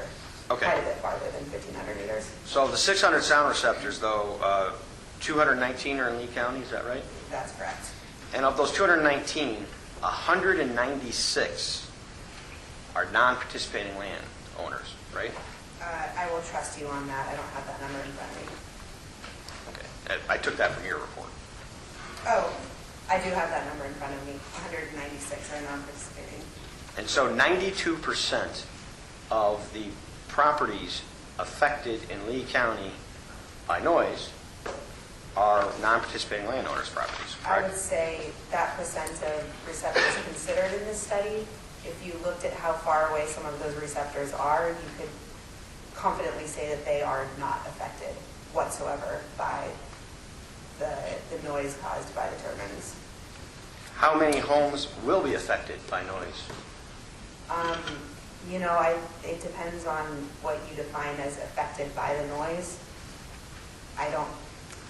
You could pick a definition and I could run an analysis and I could tell you that, but You're not denying that people will hear the turbines on their properties, correct? well, it depends on where you are on your property. Some people that are on this map will never hear these turbines. They're much too far away. Okay. And was there any determination as to which homes will hear the turbines? Well, we provided the sound results, and so whether or not they actually hear the turbines is based on many factors. Maybe they have really, really good insulation and great windows and trees surrounding their house, and even though the report says that their noise levels are going to be X, their actual noise levels are going to be lower than that. So no, there's not a determination of what, no.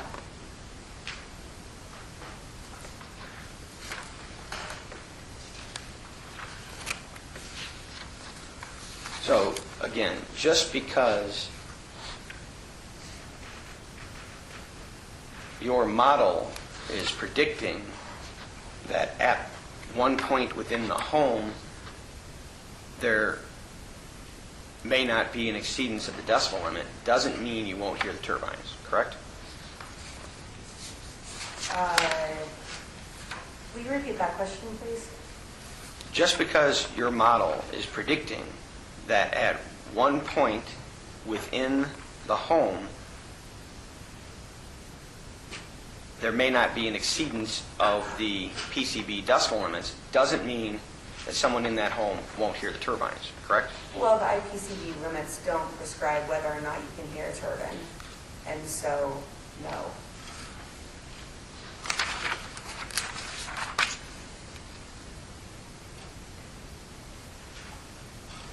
By the way, do each of these turbines have a ground-based transformer with them? I'm actually not sure. Well, your noise report references that there's a transformer with the turbines, doesn't it? There's a substation that I don't think is in this one. Do you know if the selected model uses a transformer on the ground?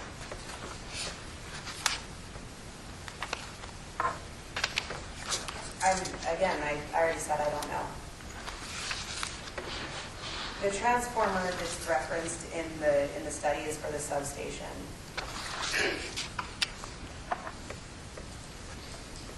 Do you know if certain turbines indeed have individual transformers for the turbines? I'm aware that some do, yes. And those transformers make noise, correct? Yes. And we don't know if the Siemens 113 and 101 utilize those transformers? I do not know. Some are within the turbine, and so it would be incorporated into the turbine noise. I just don't know off the top of my head for Siemens.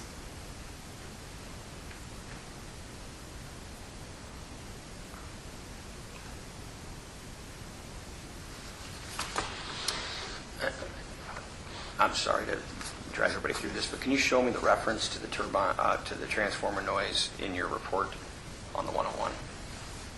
The page that the transformer spectrum is at on? Yes. It's on page 4.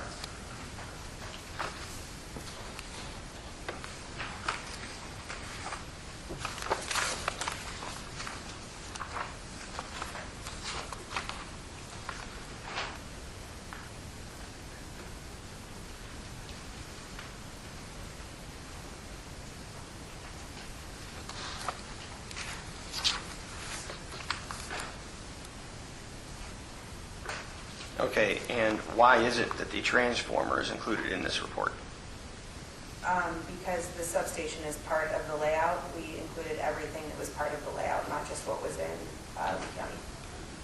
Okay, so why wasn't a specific model of a substation utilized? Because it's not something that we have right now. This substation that was chosen is actually pretty much the loudest possible. And so we use a generic spectrum because it's not information that's readily available at this point of wind farm development usually. Well, and your report says that a generic sound power level of 103 dBA for utility scale transformers and a typical octave band distribution were taken. It doesn't reference anywhere that this is a particularly loud model, is that right? No, I just know that because I know that. So why is it referenced as a typical octave band distribution instead of a... The typical octave band distribution is because it's not the how loud it is or not loud it is, it's how it's distributed across the frequencies. And so it's a sort of loud transformer with an octave band distribution that's typical. Okay, your report at page 5 acknowledges that the ISO 9613-2 model has a plus or minus margin of error of 3 decibels. Is that right? That's correct. But your table, which contains the output, does not add 3 decibels for the margin of error, does it? That's correct. As I presented earlier today, the uncertainty is a standard deviation. It follows a statistical normal curve. It gets less likely as you move away from the result given in this report that you will have a result that's higher or lower. But I think you indicated that 31% of the time there will be a result higher or lower. Is that right? 34.1%, but it's actually, what would that be? 68% chance that it's within those bounds. So I'm not talking only higher, but also it could be lower. So you're not denying that there will be certain days and certain occasions that the noise will be higher than predicted by your model, correct? I'm not saying that there will be. I'm saying that there is a chance that there could be. And as a matter of fact, it's a 1 in 3 chance, right? Well, not really. It's a 34% chance. Right? Yeah, yes. Now,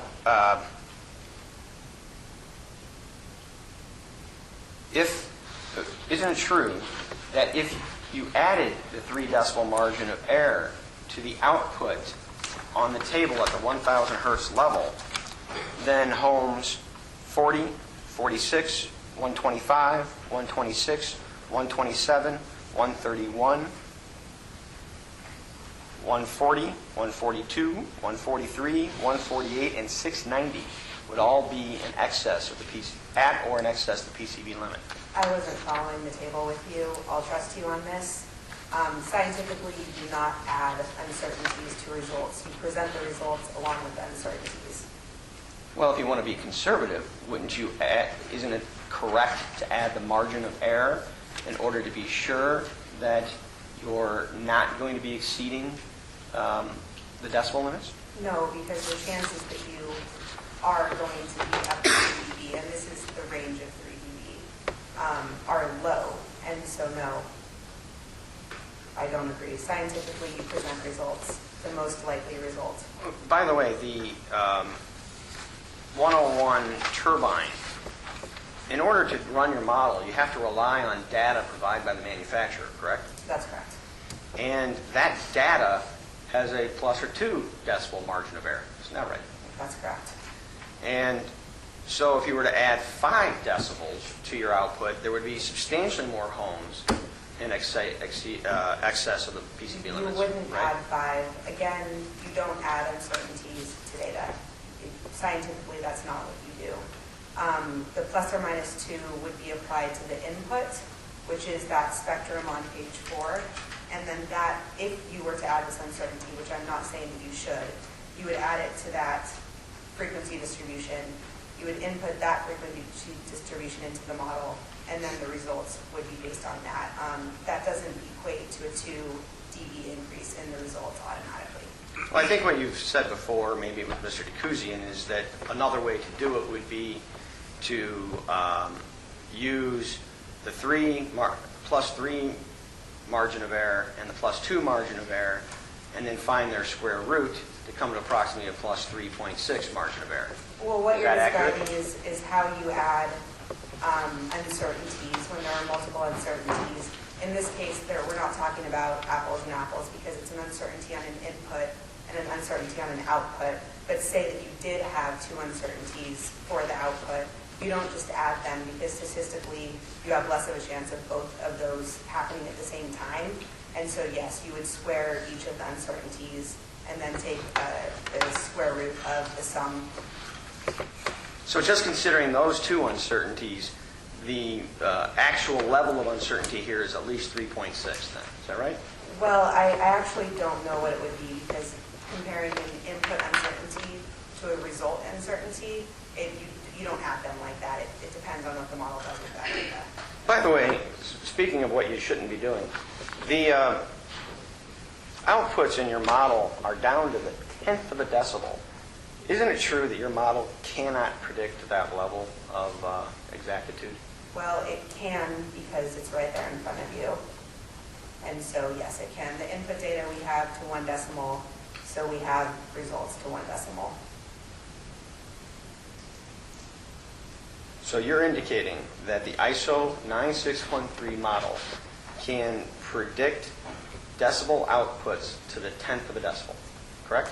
Well, the model can, as you can see, it actually can predict to much more precise levels. You would agree that it's highly unlikely that those 10th of a decibels are accurate, isn't that right? I'm not sure what you mean by they're not accurate. Do you remember me asking you that question in Bureau County, in which case you told me that you're right, that they can't predict to the 10th of a decimal? Well, they can. Your question, your phrasing of it can predict to that level, yes, because the model outputs to a much more precise level. Our input data is to 1 decimal point, and so it's appropriate to present results to 1 decimal point. The PCB results don't go to the 10th of a decibel, do they? That's correct, they don't. And so wouldn't, under the PCB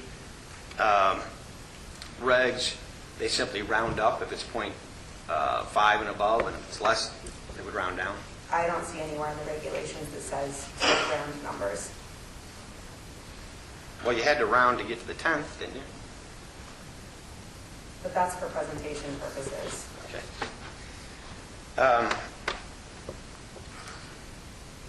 By the way, of the several homes that would show an exceedance if you added just the 3 decibel margin of error, are you aware that homes 46, 127, 142, 143, and 690 are all non-participating?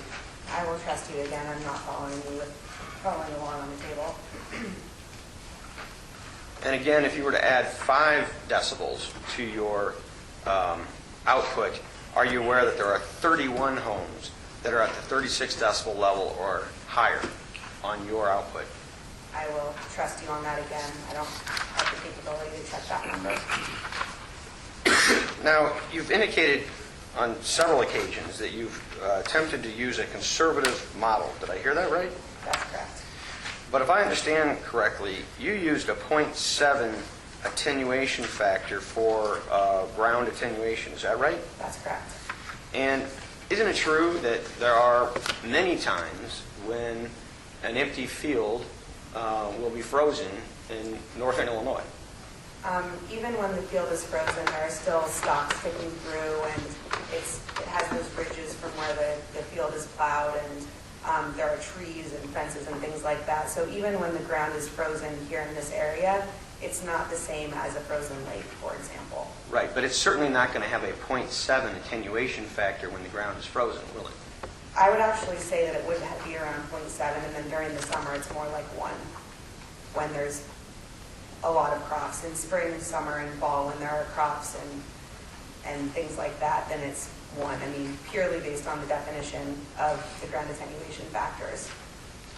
Wouldn't you agree that if you had used a 0 value for ground attenuation, well, strike that. At one point in your slide presentation, you indicated that your model does not account for attenuation from trees and foliage. And matter of fact, you used a 0 value for that. Didn't I see that in your slides? It's not an input to the model. There's no value for attenuation due to tall trees, buildings, things like that. But in reality, you did account for attenuation by using a 0.7 value for your ground rather than 0, correct? Ground cover and obstacles are not the same.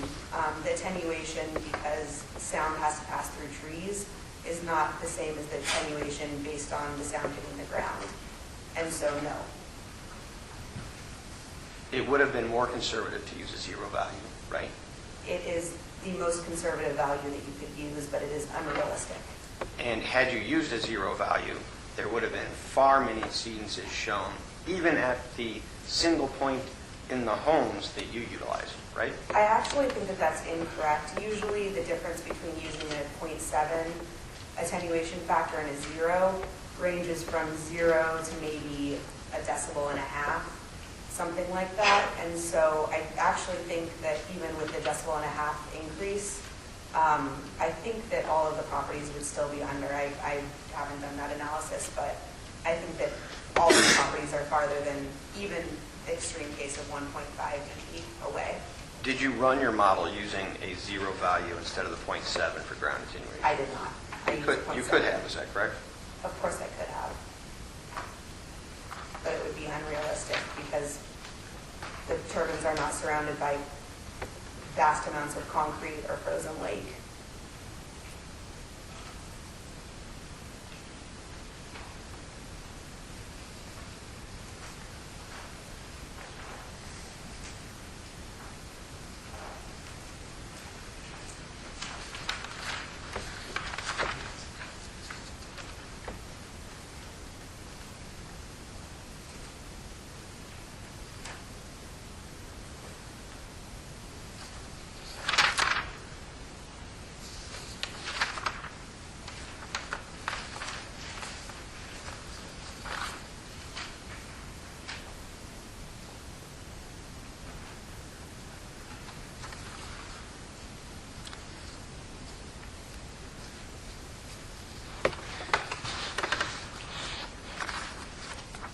Isn't it true that your report concludes that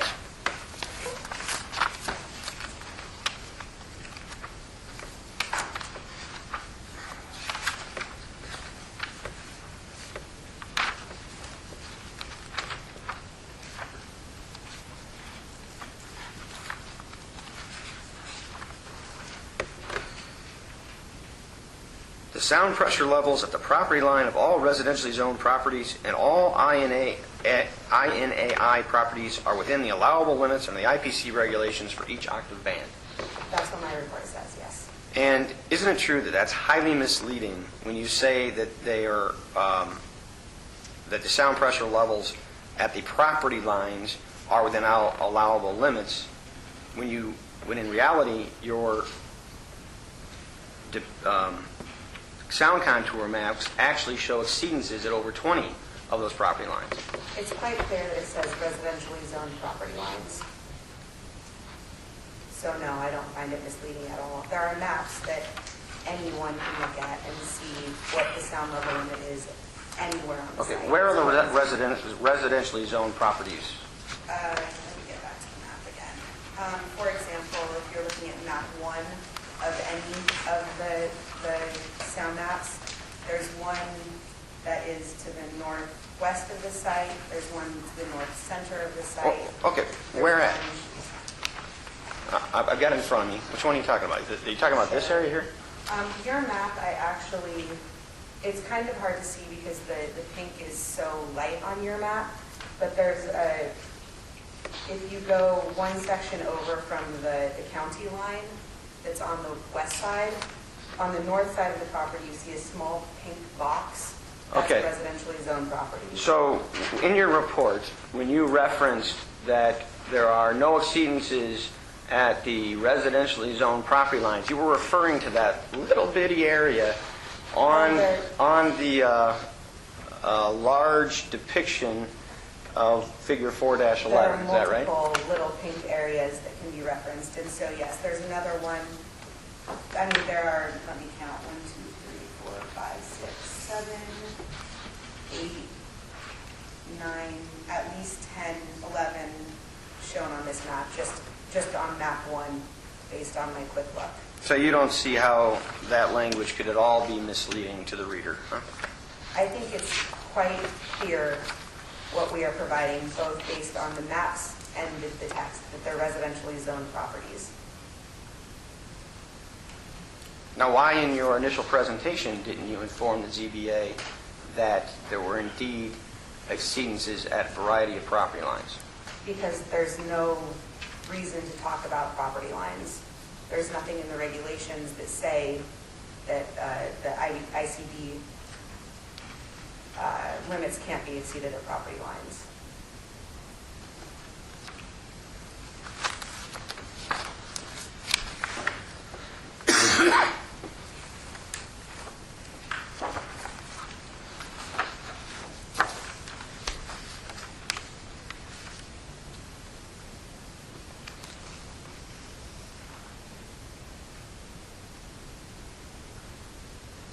Okay. Isn't it true that what the regs provide is that, except as elsewhere provided in this part, no person shall cause or allow the emission of sound during daytime hours for any property line noise. I'm sorry, that's the wrong one. Start over.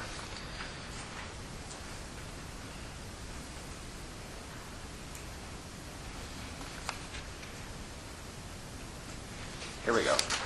Isn't it true that the regs at 901.102B provide, except as provided elsewhere in this part, no person shall cause or allow the emission of sound during nighttime hours from any property line noise source located on any Class A, B, or C land to any receiving Class A land which exceeds any allowable octave band sound pressure level specified in the following table when measured at any point within such receiving Class A land, provided, however, no measurement of sound pressure levels may be made less than 25 feet from such property line noise source. So, you mentioned earlier that, well, first of all, isn't that the regulation? That's the regulation. And you mentioned earlier that the vast majority of these properties where there is a red dashed line exceeding or surpassing the property line have homes on them, right? The properties have homes on them, yes, but they're agricultural land. Well, you would agree that there is Class A land on that property. But Class A land is defined as a residence. I mean, it was up in my presentation. You can look at the land-based use Okay. standards that define it. My question is, you would agree that there is the Class Class A land is a residence. It's defined as a residence. and you would agree that those properties have Class A land on them, It is a correct? property that has a residence on it, yes. Which is Class A land. The residence is the Class A land, correct?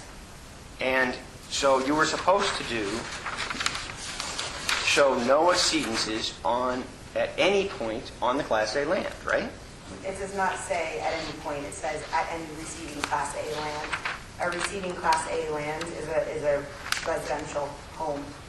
A variety of other things, but we're talking about homes here. Well, again, So the receiving Class A land, as defined, is a home.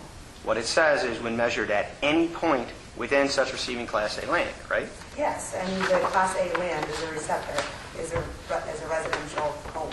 By the way, wasn't there a meeting at Garrad Hassan with mainstream personnel about this very issue of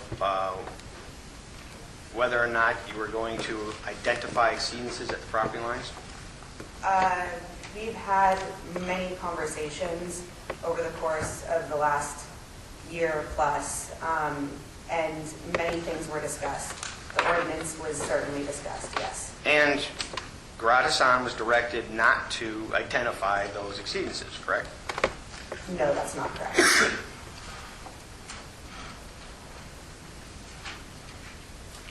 Well, in the initial iterations of this report, there were no sound contour maps identifying exceedances at the property lines, right?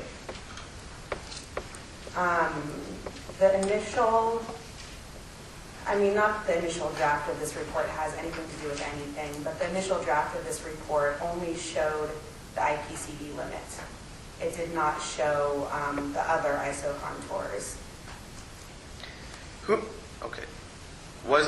Isn't it true that there was discussion at Garrad Hassan with Mainstream about whether or not the receptor locations would be identified at the home or the property lines?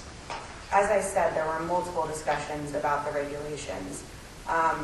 We never talked about whether the receptor was the receptor or the property line. The receptor is the receptor, it's the home.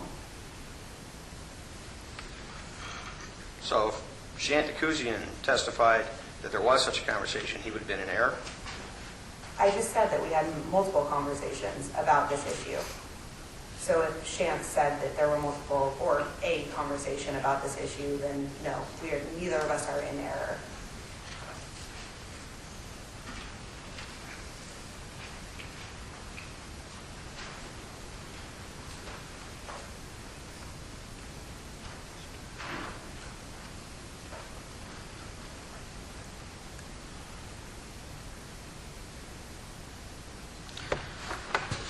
Let's take a quick look at Exhibit C again.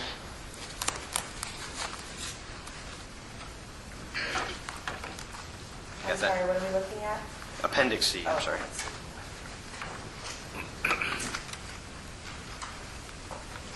Have that in front of you? Almost.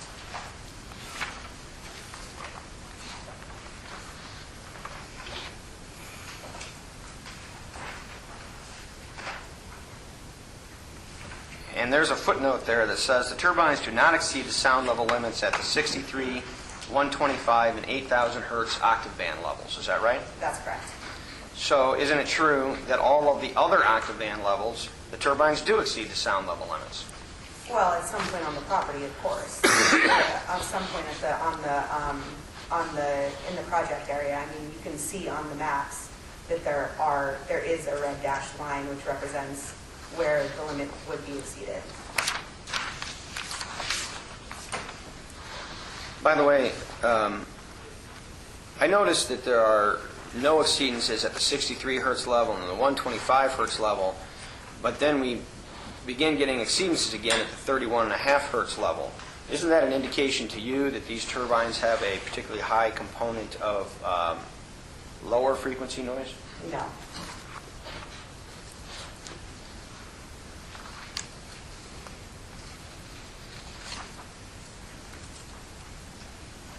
You don't deny that turbines, and particularly the Siemens, do indeed have a large component of low frequency noise, do you? All turbines have low frequency noise associated with the spectrum. I do not think that the Siemens has a high, or I don't know what your question actually is. The portion of low frequency noise that's emitted by this particular turbine is very low in terms of what the IPCB limit is and what can be perceived by humans. Well, let's talk a little bit about that. You mentioned the DBA versus the DBC measuring system. Yes. And isn't it true that DBC most accurately measures low frequency noise? No, neither of those are a measurement. They're both a weighting. And so the C actually if these results were presented in DBC, there would be a lower noise output at 31.5, 63. I don't have the table in front of me, but DBC also does lower the frequencies and the low frequency and high frequencies just as A does. It just doesn't lower it as much. Correct. And so if these results were presented for DBC, they would actually be lower or the same. Isn't it true that when one is trying to determine if there's a high component of low frequency noise, the most reliable of these two methods is to use DBC, not DBA? They're just different weightings. I mean, the DBC weights low frequency noise less, and so you're weighting it less, but I mean, I think I don't understand your question, perhaps. Well, it's easier to glean the extent of the low frequency noise using the DBC scale as opposed to DBA scale, correct? I guess the answer is yes, but it's, in my opinion, irrelevant because we're not looking at DBA here. We're talking DB linear, which does not have any weighting applied. And so DBC is used for very loud industrial noises that do have, and I'm talking loud, turbines are not loud in comparison to the industrial noises that I'm speaking of, that do have a big component in low frequencies, which turbines do not have. Your model did not use the DBC scale, correct? It used the DB linear with no weightings. So my statement was correct. Yes? Yes, it was correct. Now, you're aware, are you not, that the World Health Organization has written in the year 2000 that low frequency noise can disturb rest and sleep even at low levels? I'm aware that, yes, I've read that report before. And you've also read by the World Health Organization the same year that a large portion of low frequency components in noise may increase considerably the adverse health effects. I have read that report, correct. And those adverse health effects they're talking about are discussed in depth in the publication Wind Turbine Syndrome. Is that right? That's correct. In that book, drafted by Dr. Nina Pierpont, identifies that low-frequency noise, such as that is contained within wind turbines, can result in complaints involving sleep disturbance, headache, tinnitus, nausea, and ear pressure. The Correct. report you're describing is not peer-reviewed, and there are many, many reports out there that disagree with those results. There are many reports that disagree with those results. You're not denying that low-frequency noise indeed can cause health effects, in particular those related to sleep disturbance, headache, tinnitus, nausea, and ear pressure, are you? No, I mean, that's what the World Health Organization says. And as a matter of fact, isn't it true that the Wind Turbine Syndrome publication identifies that the reason for that is that the vestibular organs, your inner ear, are tricked by low-frequency noise into believing that the body is in motion? I'm not a health expert. There is not You're aware a that- large low-frequency component to wind turbines. You're aware that people have complained of being startled awake as a result of wind turbine vibration or noise, correct? I have never had anyone tell me that they were startled awake by a wind turbine, nor have I read that. Have you interviewed people living in and among wind turbines? I have.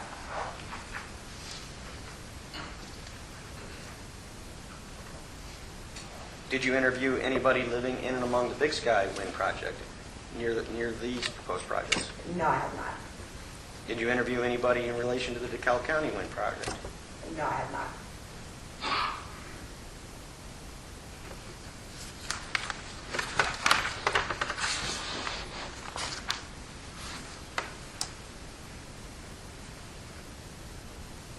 Isn't it true that your, isn't it true that the manufacturing data upon which you rely assumes that the wind has a very steady gradient from ground to tip height? There's no assumption. This is measured sound, and so there's no assumption for atmospheric conditions in the testing. The IEC testing prescribes certain conditions. And that condition is a very steady gradient from ground to tip height, correct? I don't have the IEC regulation in front of me, so I'm going to have to say I don't know. Okay. I mean, IEC is the test that every single turbine is tested to. The International Electrotechnical Commission, I would not disagree with their methods. Well, you're aware, are you not, that turbines are noisiest when the wind shears or gusts between the bottom and top of the rotor blades are great.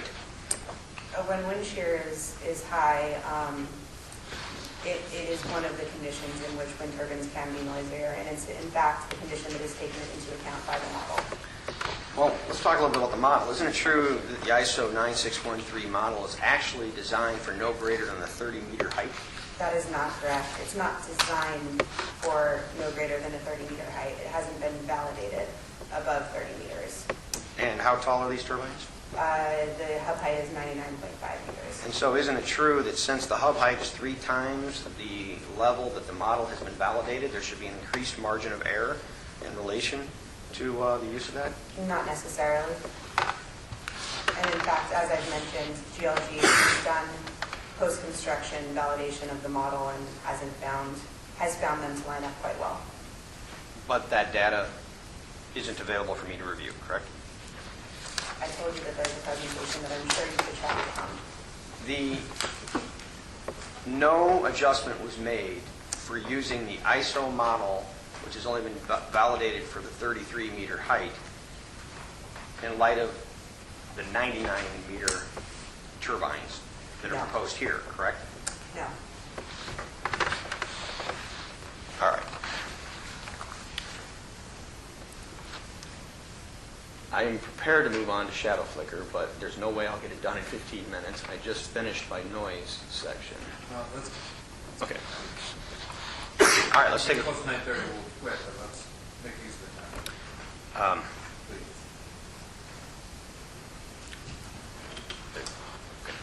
The other thing that dawned on me is you might turn them over to others on the noise. But, okay. Let's take a look at shadow flicker reports. Again, you're the author of that report, is that correct? I am. And that report has the same general warnings that it cannot be used by third parties, right? It does not say that it cannot be used by third parties. It does have the same disclaimer.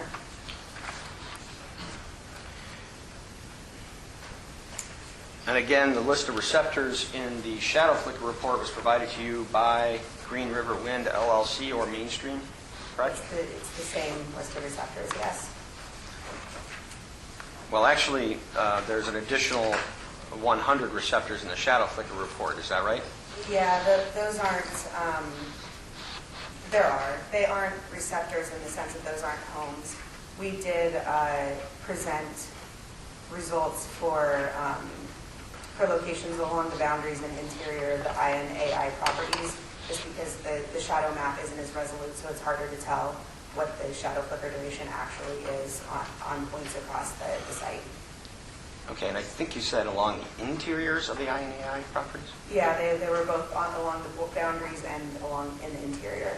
Okay, so in relation to the I and AI sites, the company actually selected receptor locations at the property lines of the I and AI sites?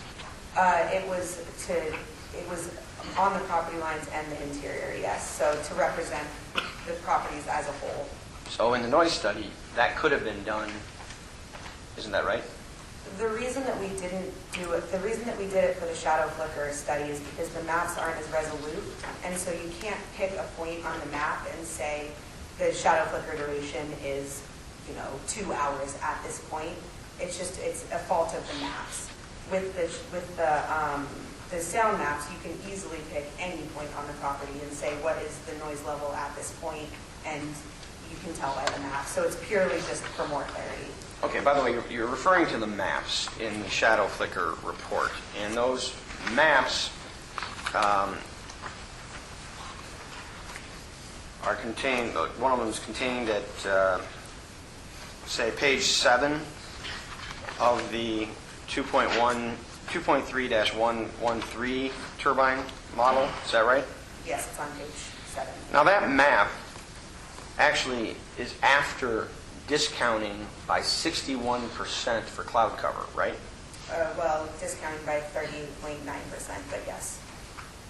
Well, The cloud cover is No, 61%, I mean- so you multiply by... you reduced your results by 61%, Correct. correct? Correct. Okay, and if you had not reduced your results by 61%, well, strike that. Your actual output data did show the predicted shadow flicker without that extra discount that GHGL did, correct? Yes, all of the information on that table, except the one column that takes into account cloud cover, does not take into account cloud cover. So there's one column that we applied the cloud cover statistic to, which is with cloud cover. Okay, and so we're clear. At page 13 of your model, the model actually generates all of those tables except for the one that says taking into account cloud cover, which is something that GHGL has added, right? GLGH, and yes, that's correct. And so the model, as it kicks out by the computer program, actually showed receptor ID 126 is having 152 hours of shadow flicker, not the 59 referenced in your written report, right? That's correct. I think it would be pretty absurd, and I think we can all agree to assume that the sun is out and not covered by a cloud 100% of the year. Okay. And so based on 45 years of data at the Rockford, Illinois station, we reduced the shadow flicker by the cloud cover. Okay, and where in the report is that data that I can look at and confirm that indeed there's a 61% non-sunny condition in Rockford? It's available online publicly. I can send you a link if you want. I don't have the link in front of me, but it's on the NOAA website. Have you ever reviewed the National Climatic Data Center data for sunny days? No, for this project I only reviewed the NOAA data. Would it surprise you to learn that the National Climatic Data Center has identified Rockford as having 191 total days with sun per year? Would it surprise me? I don't know if it would surprise me. Do you know how you came about the 61% figure? Did you completely discount any day that has clouds? No, we did not completely discount any day that has clouds, and I'm fully aware of how that number was come to. Explain to us how you came to 61% discount figure. Sure, yeah. Any day, the NOAA rates days based on, let me go to my notes. I'm going to misstate if I don't research from my notes. So there's cloudiness. They give the mean number of days per month. And it's based on clear, which is 0 to 3/10 average sky cover. Partly cloudy, which is 4/10 to 7/10 average sky cover. And then cloudy, which is 8/10 to 10/10 average sky cover. And we obviously don't take into account the days that are clear, the 0 to 3/10 cloud cover. That we don't take that into account at all. And then we have a percentage that we apply to the partially cloudy and cloudy, taking more into account the cloudy days. And then basically add it up. I know that that's a little bit complicated, but we do it on an hourly basis. Okay, well, it's interesting because the National Climatic Data Center also considers that sunny days are those which have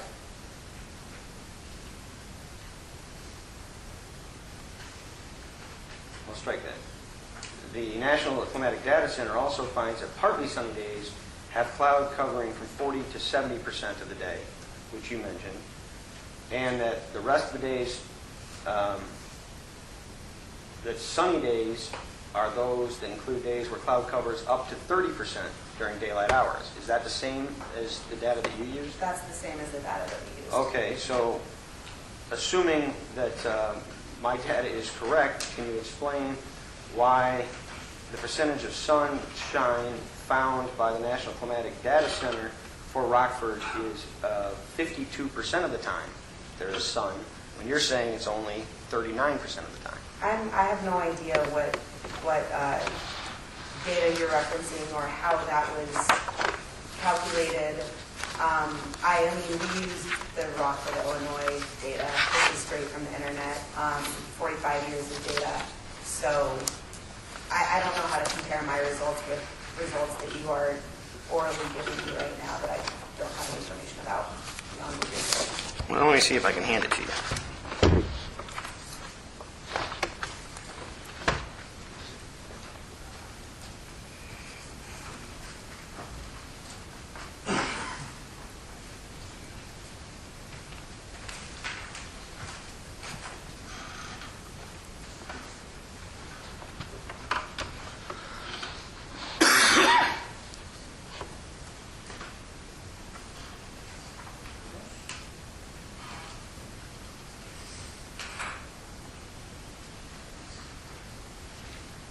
She's got it down. Okay, so again, this references the National Climatic Data Center and indicates that Rockford has 93 sunny days per year and 98 partly sunny days per year, using the same formula that you referenced. And this is also an eminently reliable internet source. So do you have an explanation as to why there is such a difference between GLGH's findings and these findings? I don't see where you're talking about the percent of sunshine at Rockford that you just said. I'm just asking you to point it out. Okay, well, right now, if you take a look at the first box, Okay. under Peoria, Rockford, and Springfield, you'll see total days of sun of 191 with 93 and 98. For some reason, it's not contained in the lower box where it says percentage sunshine, but if you were to multiply it out, it comes out to 52%, whereas you see Chicago is 54%. What is 52%? Which number are you multiplying to get 52%? That is 191 days out of 365 days. So you aren't taking into account any partially sunny days. We Yeah. do take into account partially sunny days in our calculation.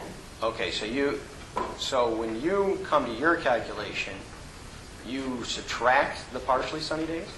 Not a whole day. I mean, it's an hour-by-hour basis, and so we do subtract some for partially cloudy days, more for the cloudy. Partially cloudy, we subtract some. I mean, it's a whole equation. I don't have it in front of me. We subtract some for partially cloudy, some for cloudy. On a day, if there is a cloud, we don't have the ability to subtract that entire day. But as you know, clouds do pass across the sky over the course of a day, and I think it's appropriate to take into account that the sun is shadowed for that portion of the time, even if at some other point in the day it was sunny. So you would certainly agree it would have been more conservative to apply a discount factor that does not discount away the partly sunny days. No, I do not agree.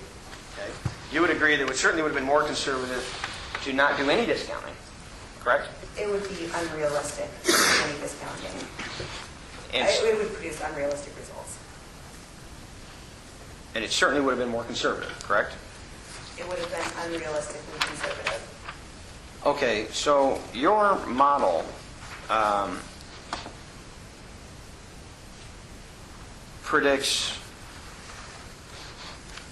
I believe, 80 homes will be subjected to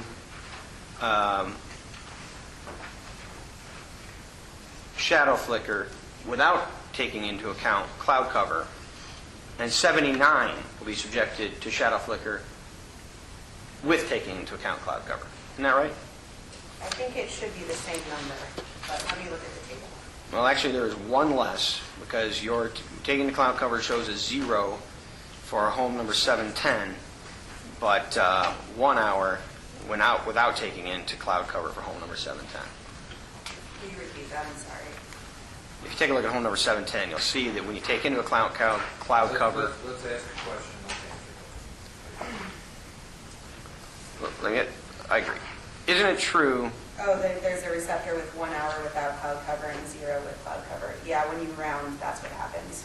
Okay, so essentially, even when you do this discounting that you've done, the model still shows that, except for one, every home is going to have some shadow flicker of those 80 homes, right? Yes. I'm trusting you that it's 80. I did not add that up. Okay. And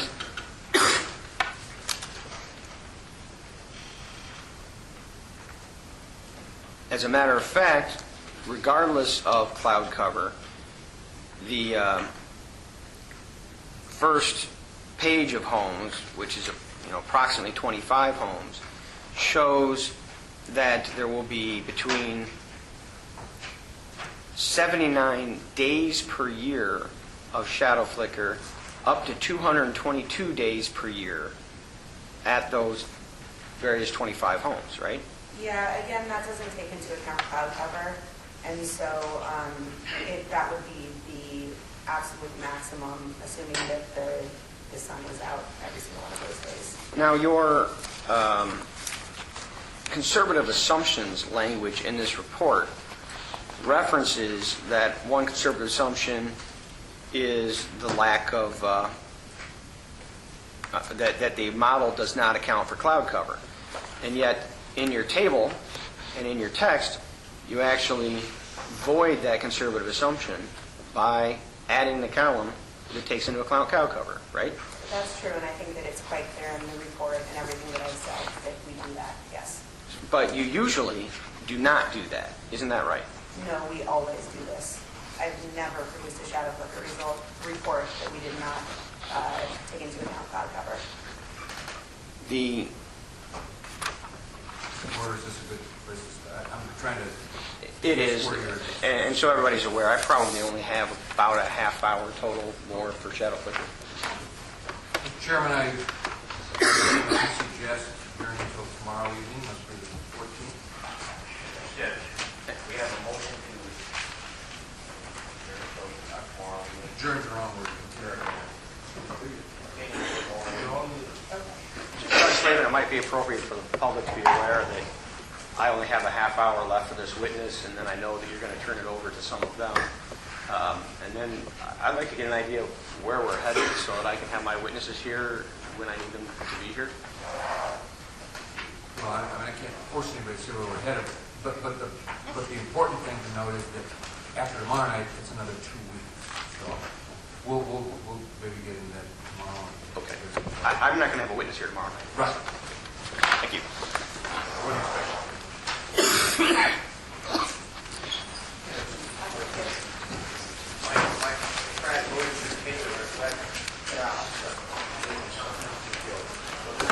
Folks, quiet, please. The meeting's in order, please.